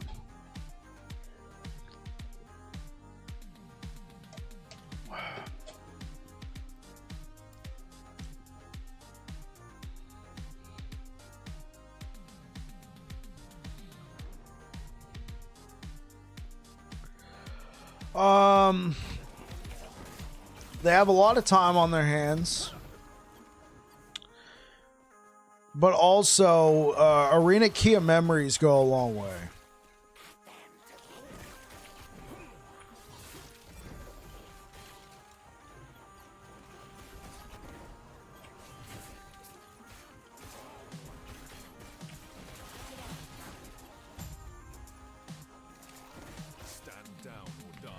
Since the arena key of memory starts you at exactly half of where you were, can be cheaters.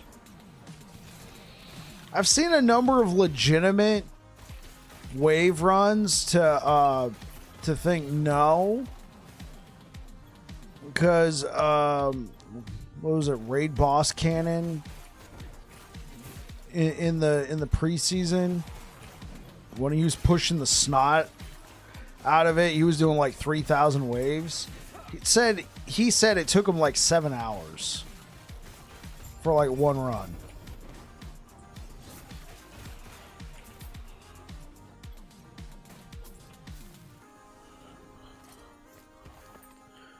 So when you use the blue keys, right, the arena keys in the endless arena, when you use it, it starts you off at wave 100 or half the waves you completed in the nearest arena run, rounded to the nearest 10, whichever is higher.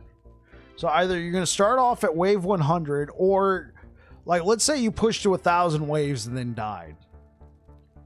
And then the next day you come on and you want to play again and you use an arena key of memory. Where are you going to start? Wave 500.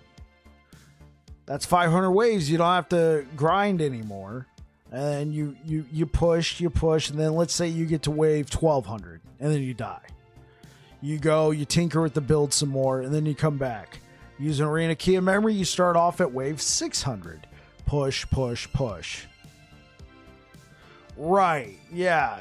It's the leaderboard is not just a list full of people all starting at level 1, no life in it.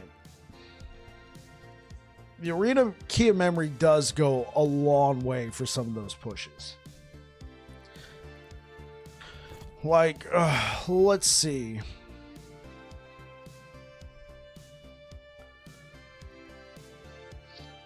I was number 1 at one point for the Sentinel. And then everybody discovered healing hands. So I got pushed out. I eventually caved and did a healing hands build. And I was number 4. But then I went and played Diablo and a bunch of other games. I came back. I got pushed down to number 8. Right? If I want to spend some time with that healing hands build I was running, I could probably push this up to somewhere in the 600s, but it's just going to come down to time. It's going to come down to time. I'm never going to have enough time, even if I'm playing on the weekend, because I work full time. So on the weekend, I'm trying to get some chores and stuff done that or if I stream, the entire stream would be arena. Hate to tell you, man, that'd be boring as hell for a viewer. Because here's what's going on when I'm doing arena. I'm not looking at chat.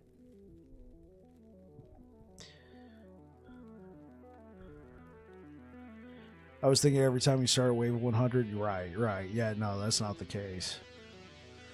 I'm not looking at chat. I've done arena runs live here on the channel. Even this one that I pushed up to 400, I did live on the channel. And I was not reading chat that much. I was not very interactive because what was I trying to do? Not die. So, I mean, if you got yourself a good group of people who don't really care and they just want to see how far you go and they realize you're probably not going to be talking to them, sure. But for me, as a viewer, I think that'd be boring as hell. As a streamer, I think that's boring as hell. I like talking to you guys. I'm glad you guys are here. Thank you very much. Appreciate it. So for me, anywhere from 400 to 600 I could do. But that'd be my limit. I don't want to try and push past that. The build I got going on could probably push into the 500s. This healing hand build. I don't know what this guy did. I mean, I guess we could look it up. Because even though it doesn't show you the build here, if you go to Last Epoch Tools and you go to Arenas. Oh, no. You go to Last Epoch Tools, you go over to Ladders. Then you're going to go down to Sentinel. And you're going to go down to solo account found, because that's what I play. You're going to see number 1. We see this guy, Coal Forge God. We're going to click on that character. Said he had no... Oh. Cheeky. Cheeky. Very cheeky. Let me show you guys. Maybe because he's aware of this. He probably got... He got to a point where I guess he figured he was done because he removed all his items and then died. Because look, it just shows a throne of ambition. It shows you these idols, these blessings, but under his equipment, nothing. We can see what he took on his abilities, right?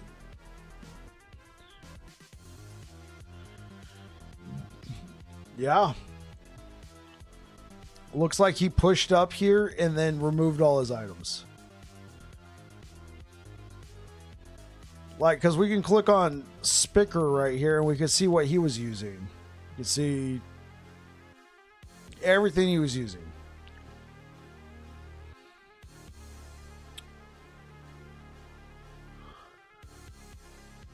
Oh, hey, what up, Cold Brew? Happy Forge Guard Friday. Yeah. What about this guy? Okay, so we could see what he was using here.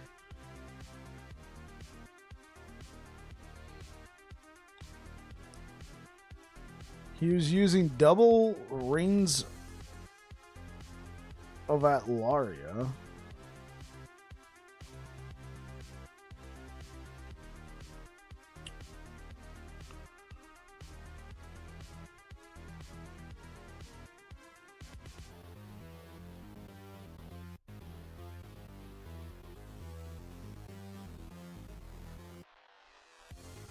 $31 points in Sentinel?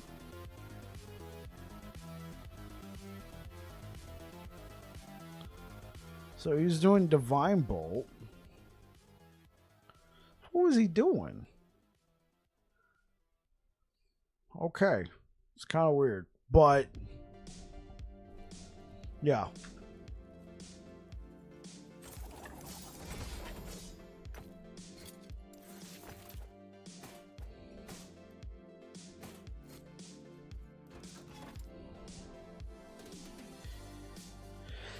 Yeah, happy Forge Guard Friday, Cold Brew.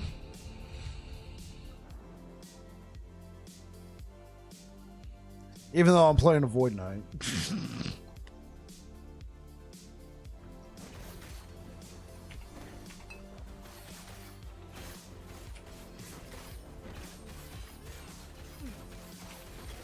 down or die.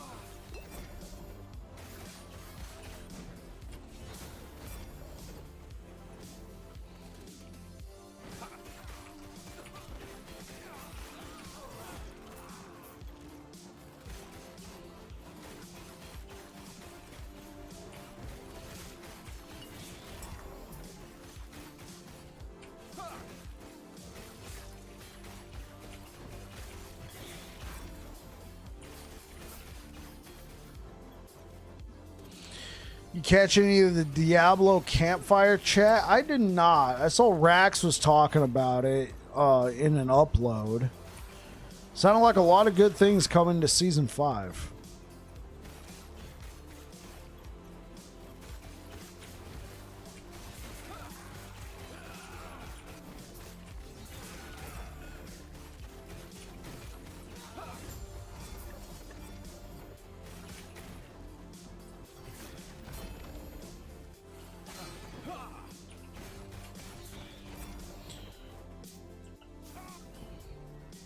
So are you talking about the PTR holding you over until the new LE cycle, or are you talking about Season 5? Because the new LE cycle starts July 9th, way before Season 5. Season 5 goes live in August.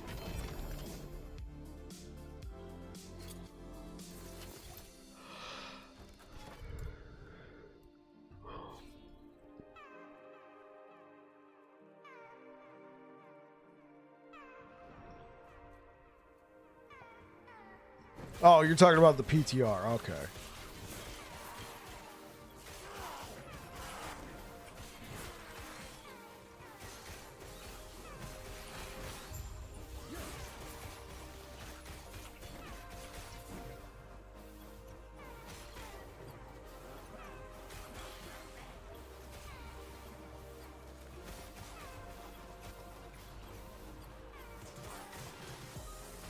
Stand down and die.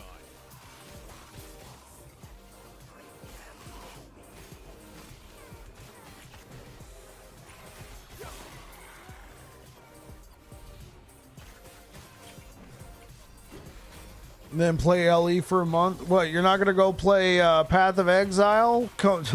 Their new season or their new league, excuse me, starts 2 weeks after the new cycle in Last Epoch starts. You already know I'm going to be here on Last Epoch. I'll probably check out Season 5 in Diablo, but I think I'm just going to do one character and then come back to Last Epoch. Nah. Yeah, I think I'm just going to do one character in Diablo, probably play a barbarian, and then come back to Last Epoch.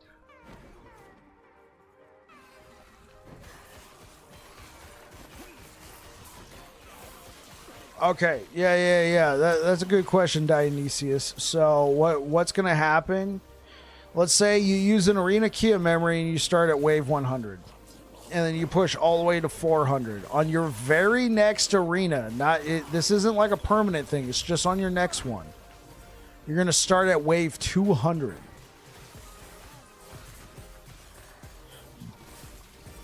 But then if you died like real quick to like some cheese or a disconnect or something like that, you'll start back at wave 100.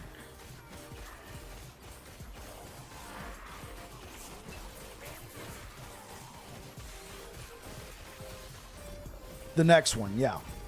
So you push to wave 400, and then you're like, I want to go again. Use an arena key of memory. You'll start off at wave 200 on your very next one. Now, like, let's say you make it to wave 300 and then die for some reason, right? Then you'll start off at wave 150.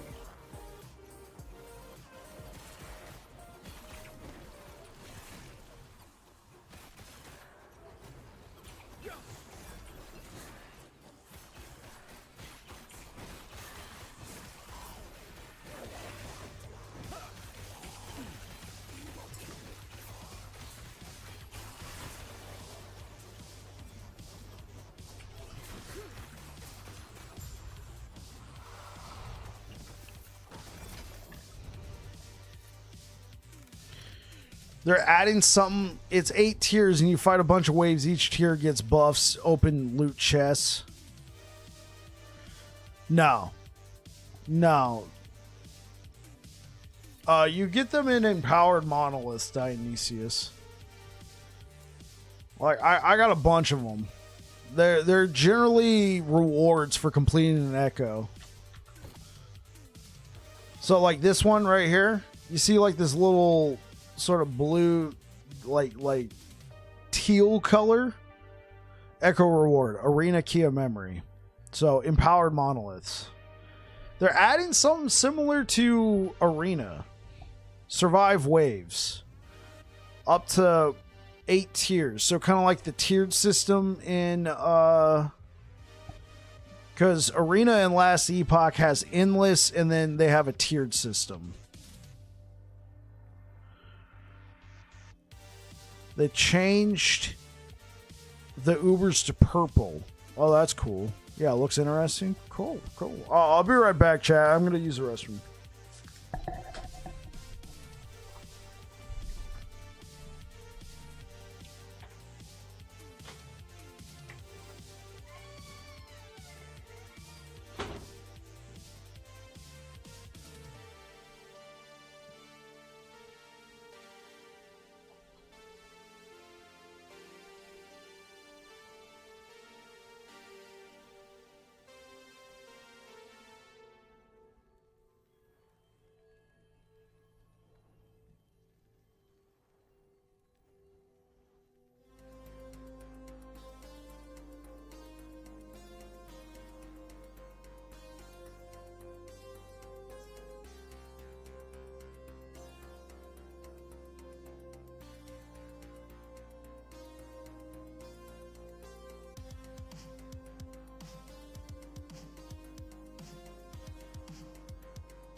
Me also AFK. All right.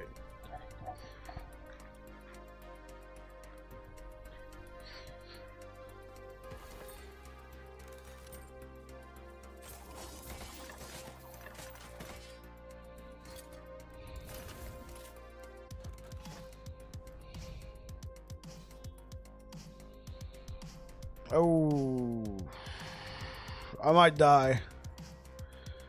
Might die on this attempt.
Okay, well, I didn't die.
Oh, hey, what up, Jabberwocky? How you doing, man?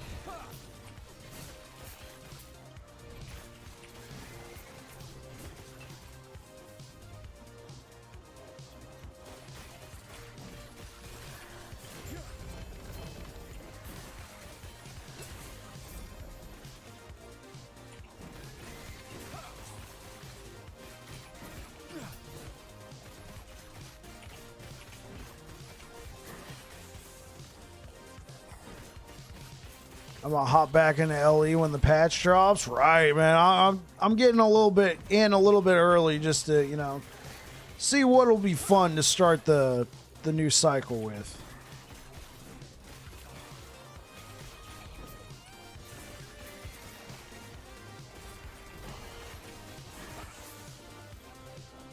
Whoa, holy.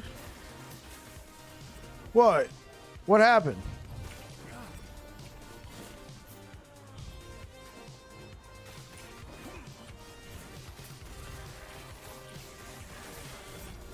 What Warpath glitch are you talking about? I wasn't even aware there was a Warpath glitch. I'm just having fun.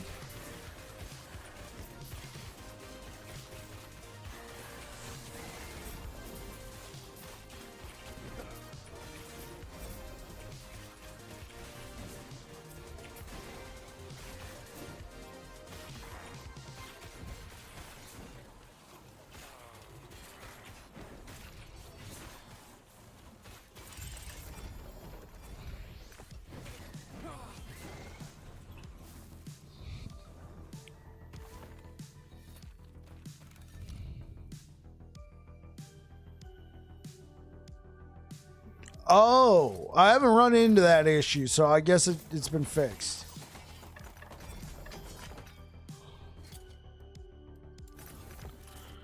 Like when you use another ability while in Warpath, you couldn't move. I haven't run into that issue, yeah.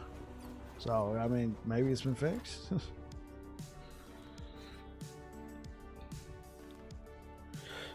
I just missed Whirlwind Barb. Yeah, that's it. Christ, thanks God. Awesome.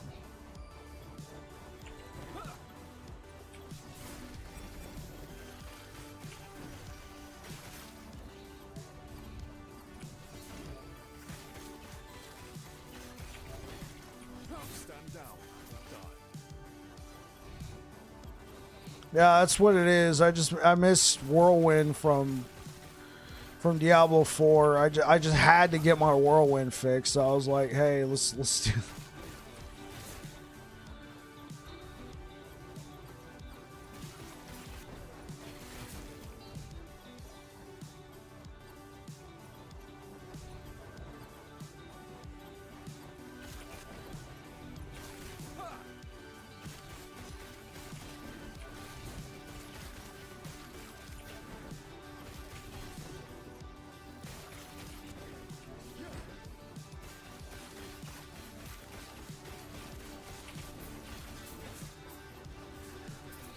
I'm back. Thanks for the advice. Where are you from, by the way? You're probably from USA.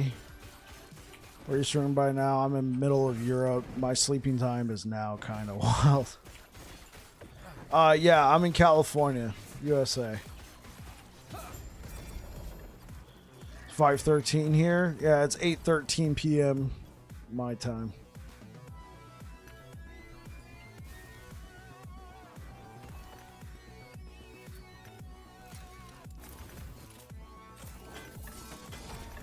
Christ.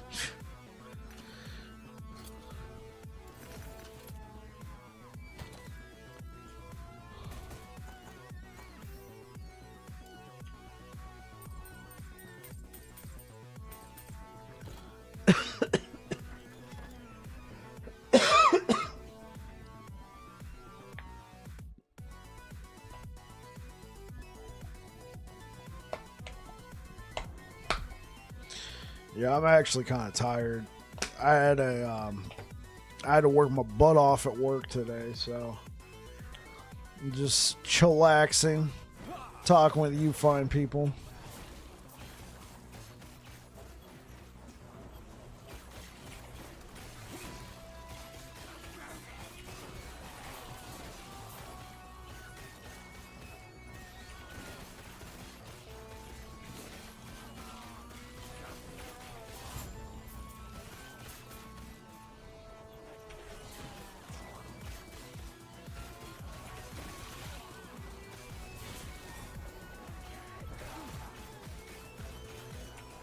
Yeah, I get the weekend. That's true.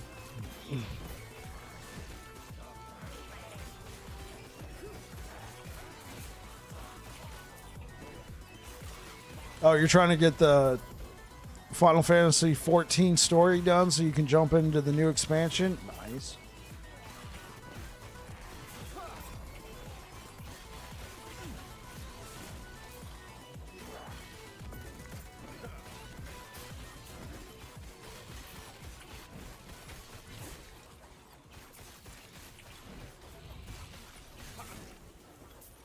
You're gonna play 7 Days to Die? And destroy stuff like I'm like 2 patches behind, so not much work, but still needs to be done. I got you.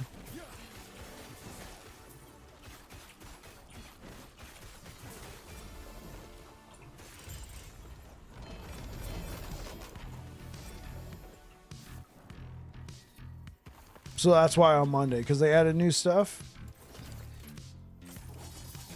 Okay, when's the last time I played 7 Days to Die? I fired it up in 2020. Apparently I killed another player.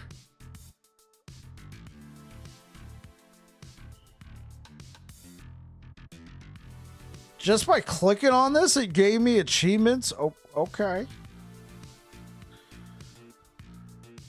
Yes. When did I buy this game? 2016? 2017?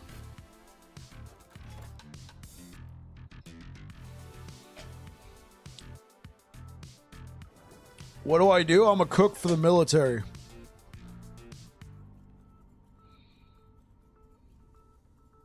U.S. military, I guess I should say.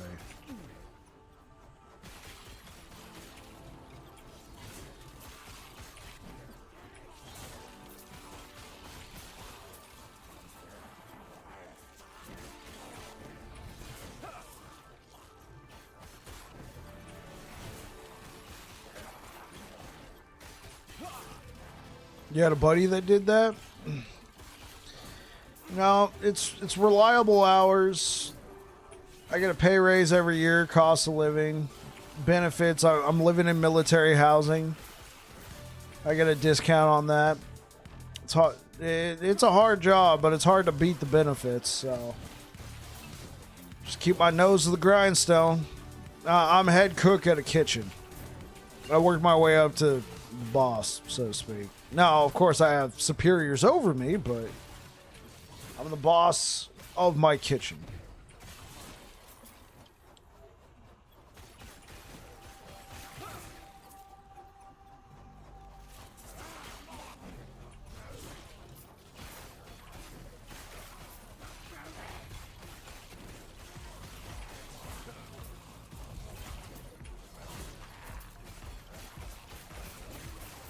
Stand down or die.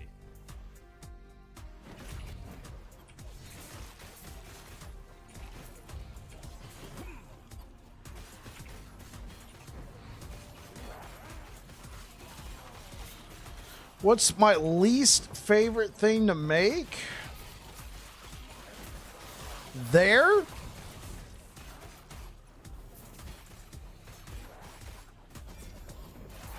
That's a lot of drops. Hold up. Let's see. Okay. My least favorite thing to make there is probably one of the simplest things that everybody makes.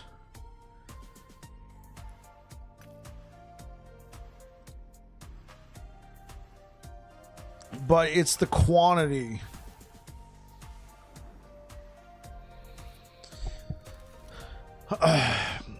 It's got to be soup and sandwich day. I know, it sounds like, man, that's got to be the simplest. The thing is, when you're making a couple hundred sandwiches and several stock pots of soup, it's a lot of work. 7 Days to Die coming from early access to 1.0 beta on Monday and 25 July stable, but many people are mad because they're still not bayonets a good FPS on big hordes. I got it. It's a lot to put together. It is. You know, and you know, sandwich is probably going to be my favorite thing in the world. Like if I could only eat one food group, like one thing for the rest of my life, it would be sandwiches.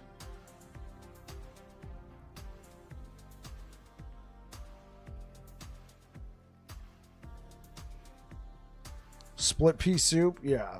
So I make a chowder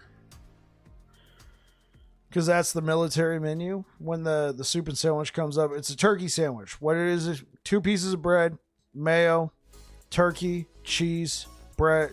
Put the bread on it, bam. Yeah, exactly. You can do whatever with a sandwich. You love apple pie? Nice. Like the end result is amazing. A nice simple sandwich and a nice chowder, you know, with plenty of vegetables and potato and corn and all that stuff. It's awesome. I love it. But when you got to make a ton of it, it can be a bit draining.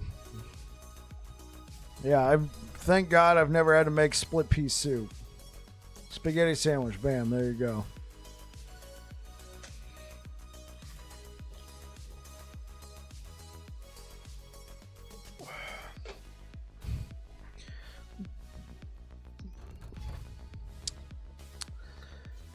Don't really want to push corruption, so let's go over here.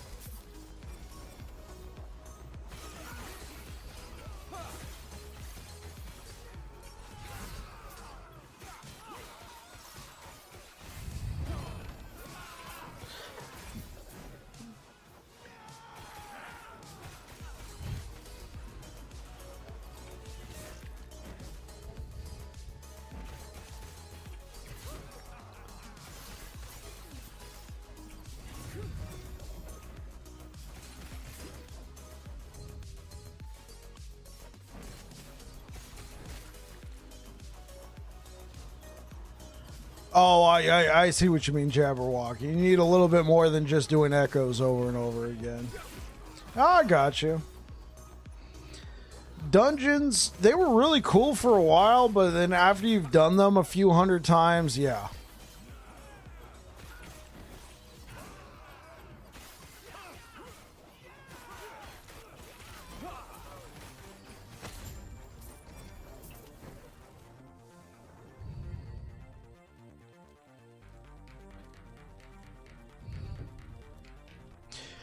Though I'd say a close second possible tie for first was making veal that you grind and turn into goop. Ew. For people that could not chew or swallow easily, yeah. You want to make a forge guard work? Well,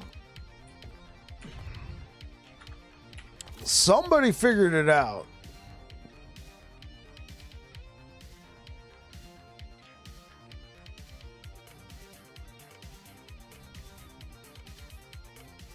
If it'll ever load.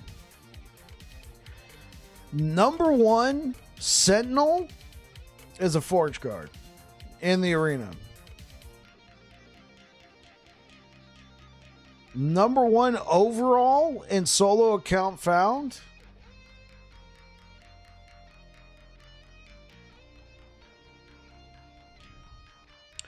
It makes some of the abilities worth a shite. Number 1 is the same Forge Guard. Scourge? Actually beat Corpse Lock? Where'd you go, Scourge?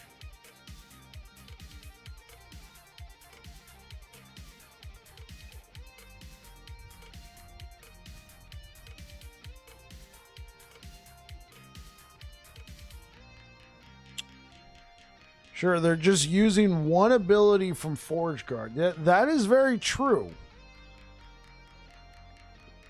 That's very true.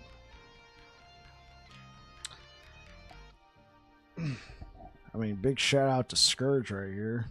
Pushing it.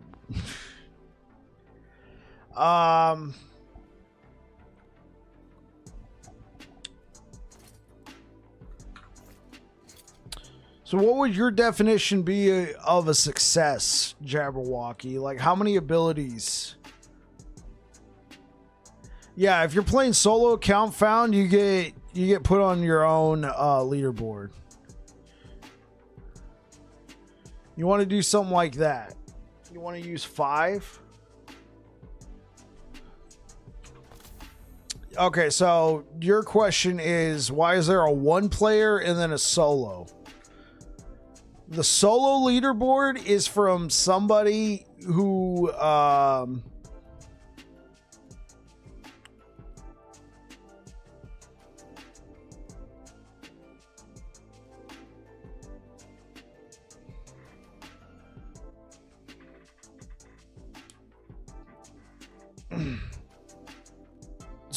okay, let me answer your question here, and then I'll answer your other question that you had about the 400% void res chance. So if you make a solo account found, Dionysius, you get your own separate leaderboard. So all the stuff you find solo, you get your own leaderboard. 1 player means that this person did it by themselves, but they're also in a position where they can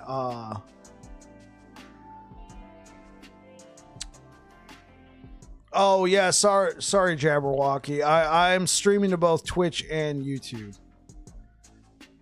1 player is they did it by themselves, but they're in a position where they can play with other people, they can trade items, blah blah blah. Yeah. So, Jabberwocky, you'd want to use at least 4 abilities.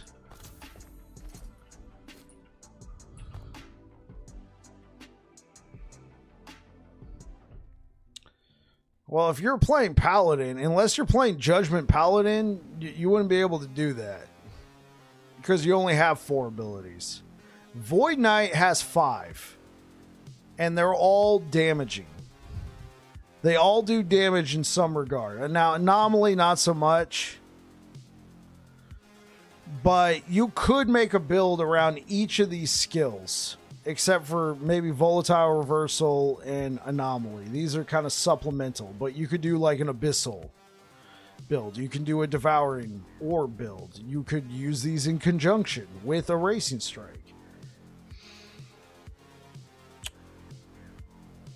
I could see you doing, I mean, shield throw is kind of underwhelming. Manifest armor, that there's a lot of Forge Guard builds with that. They'll do the Manifest armor and Ring of Shields.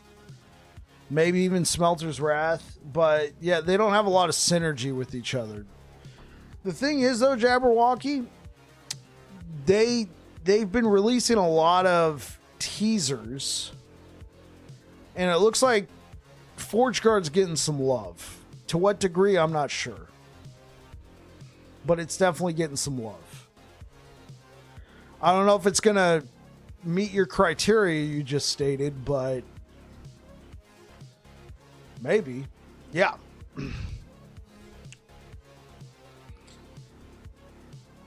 I don't know to what degree. I know Void Knight's getting some changes.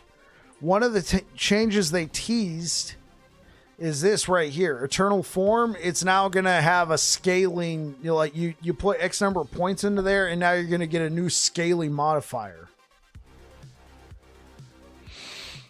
Dionysius,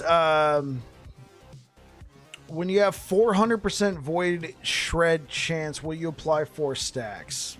With Void Res, I'm not exactly sure, but I know with something like Bleed or Ignite, or armor, you will apply multiple stacks if you have more than 100%.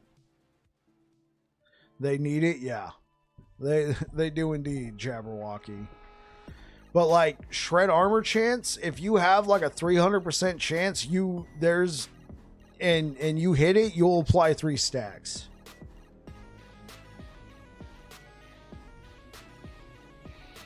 But as for Void Shred chance, I'm not sure if you can apply multiple stacks at once. The thing with that ability is with Void Shred, you have a limit of 10 stacks, whereas something like Armor, Ignite, Bleed, they don't have a cap. They just have a cooldown, right? They only last for X number of seconds. So having a higher percentage helps in those cases.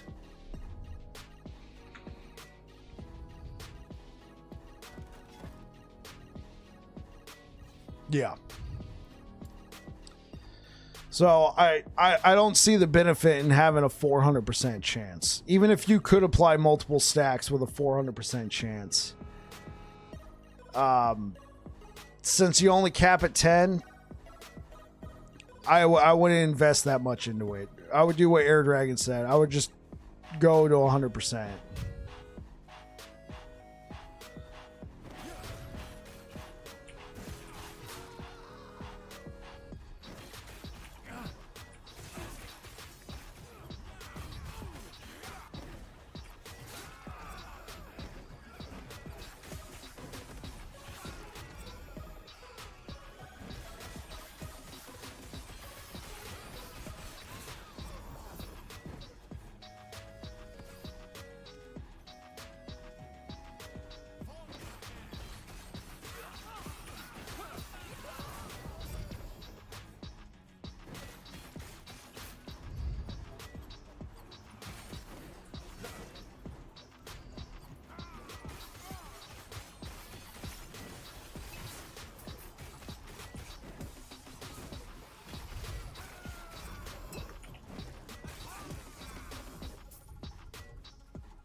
And that guy, what would figure something new would be nice to see first for class and other copy builds for Paladin. Sorry, my English is limited to say exactly how I mean. Oh, okay.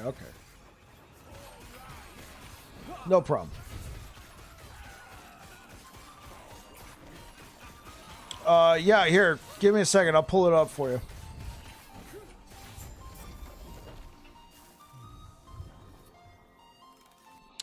Let me see. I got my Discord set up to automatically just post all of last Epoch's tweets.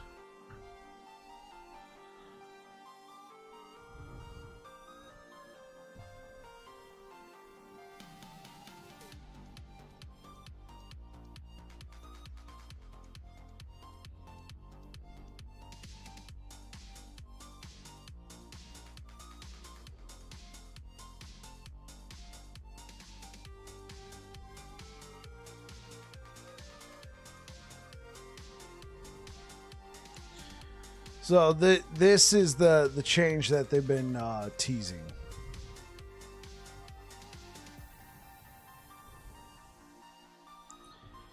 So Eternal Form, you put 5 points into it. Now most people put all 10 points into Eternal Form, but if you put at least 5 points, you get additional health scaling per vitality.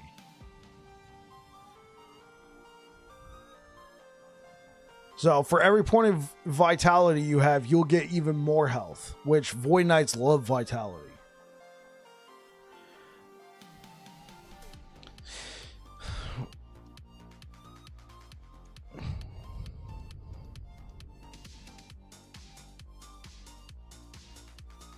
Okay, I think I'm picking up the gist of what you're saying, Dionysius. If somebody figured out something on Forge Guard, maybe you can copy it to other builds. Kind of like what happened to Paladin with Healing Hands and how everybody's using it. It's a Paladin ability, but everybody's using it on Void Knight. And yeah, that's a good buff, Dionysius.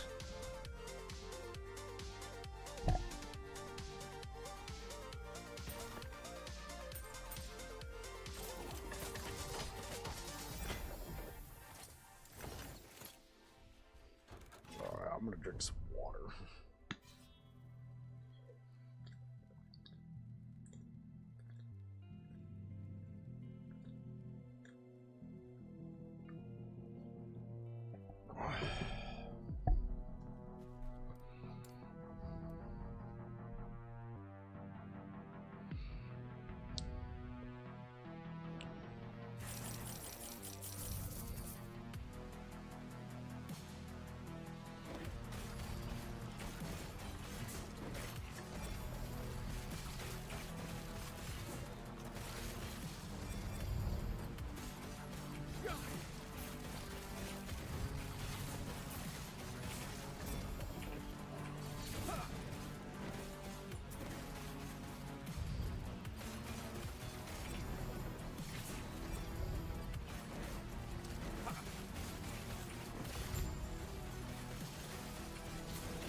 No, there's no reward other than bragging points.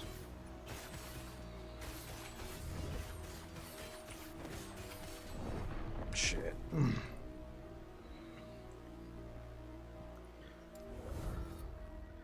No, there's nothing like that. I would know. I had number 1 at one point.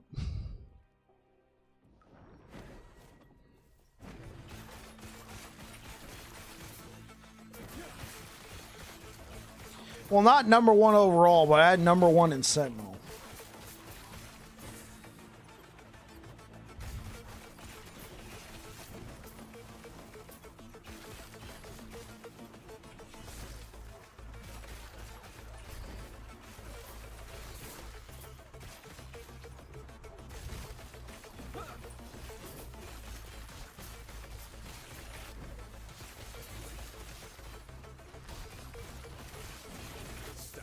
You got to sleep, bud. Catch you later, Jabberwocky. Thanks for being here, man. Good to see you again.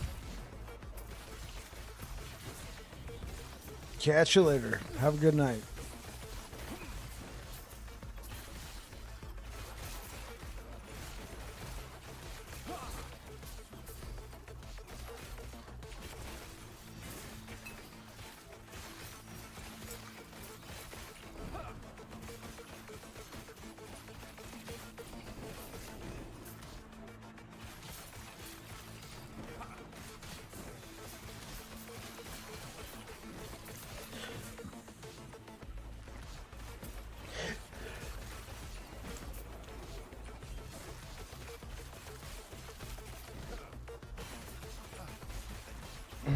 You're also streaming on YouTube? Yes.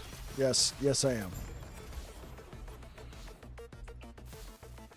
Jabberwocky was on YouTube, so I was talking with him, and then I was talking with you, Dionysius, is here on Twitch.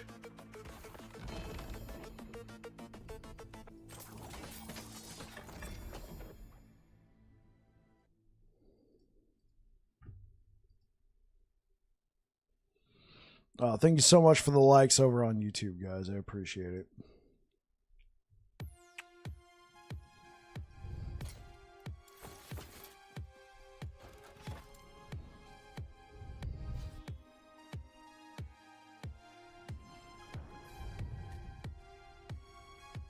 For nothing? What do you mean for nothing? Oh, hey, what up, Rico?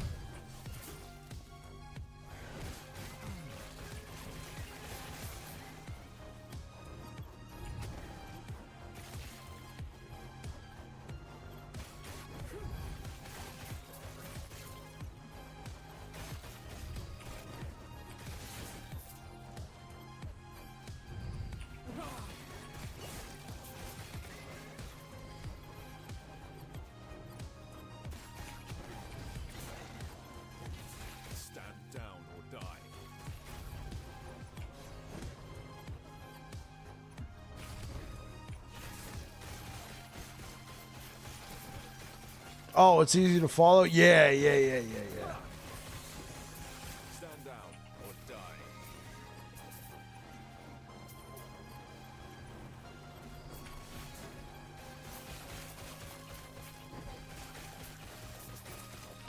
Yeah, if you subscribe on YouTube, that's like following on Twitch. It's kind of weird, I know.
just noticed.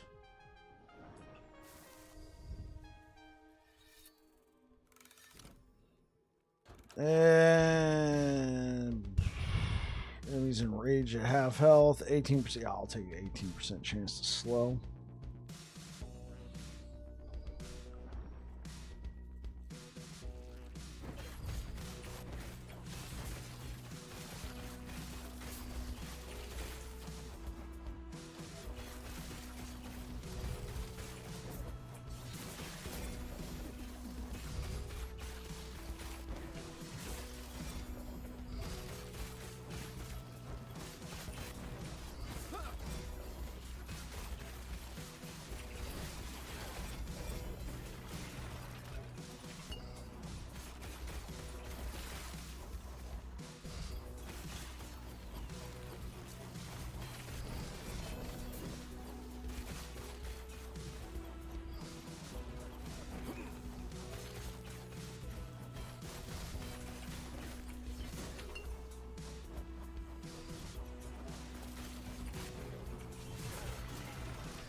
Stand down or die.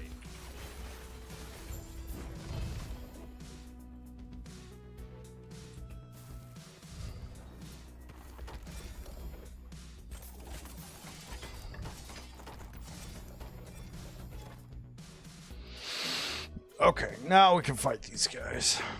Trying to get a better blessing.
Been working on my build, and I think I might have something for my sorcerer. Only I got to figure out how to beat some of the tougher bosses and breezing through the nightmare dungeons. Right.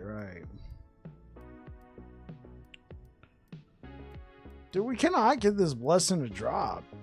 Jeez.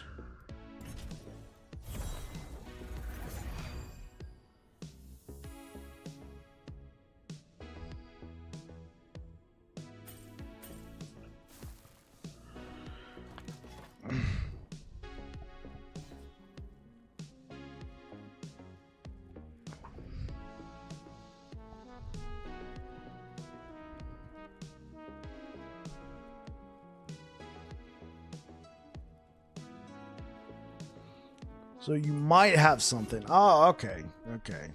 And you're talking about Diablo, because Nightmare Dungeons.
Got me all excited for a second, chat. I was like, wait, Titanheart with more than one LP? Nope.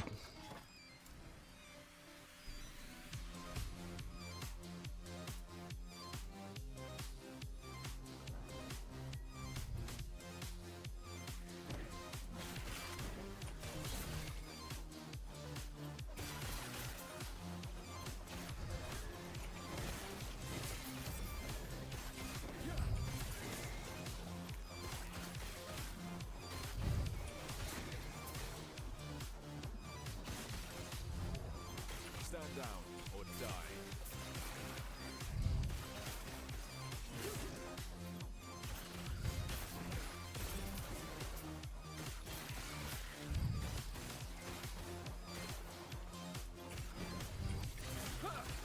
Stand down or die.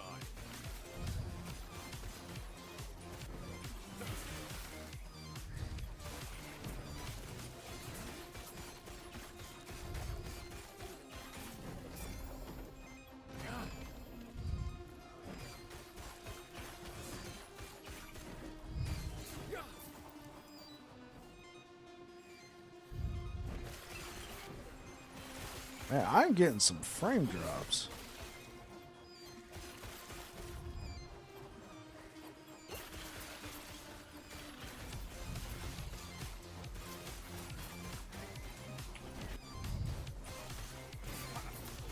Whew.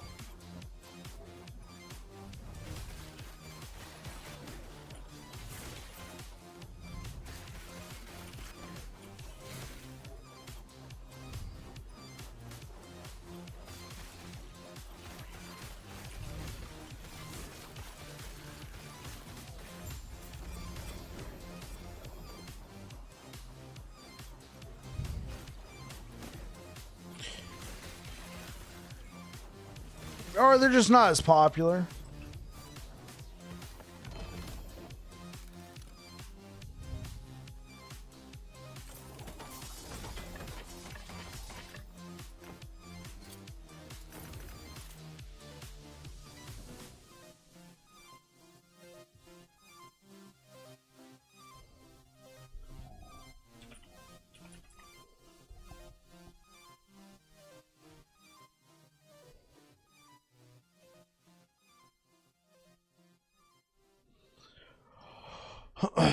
All right, guys, I'm gonna be shutting her down for tonight. I think I'm gonna go lay down. I'll be back again tomorrow, though. Thank you so much for being here. We're gonna raid Cognitaria.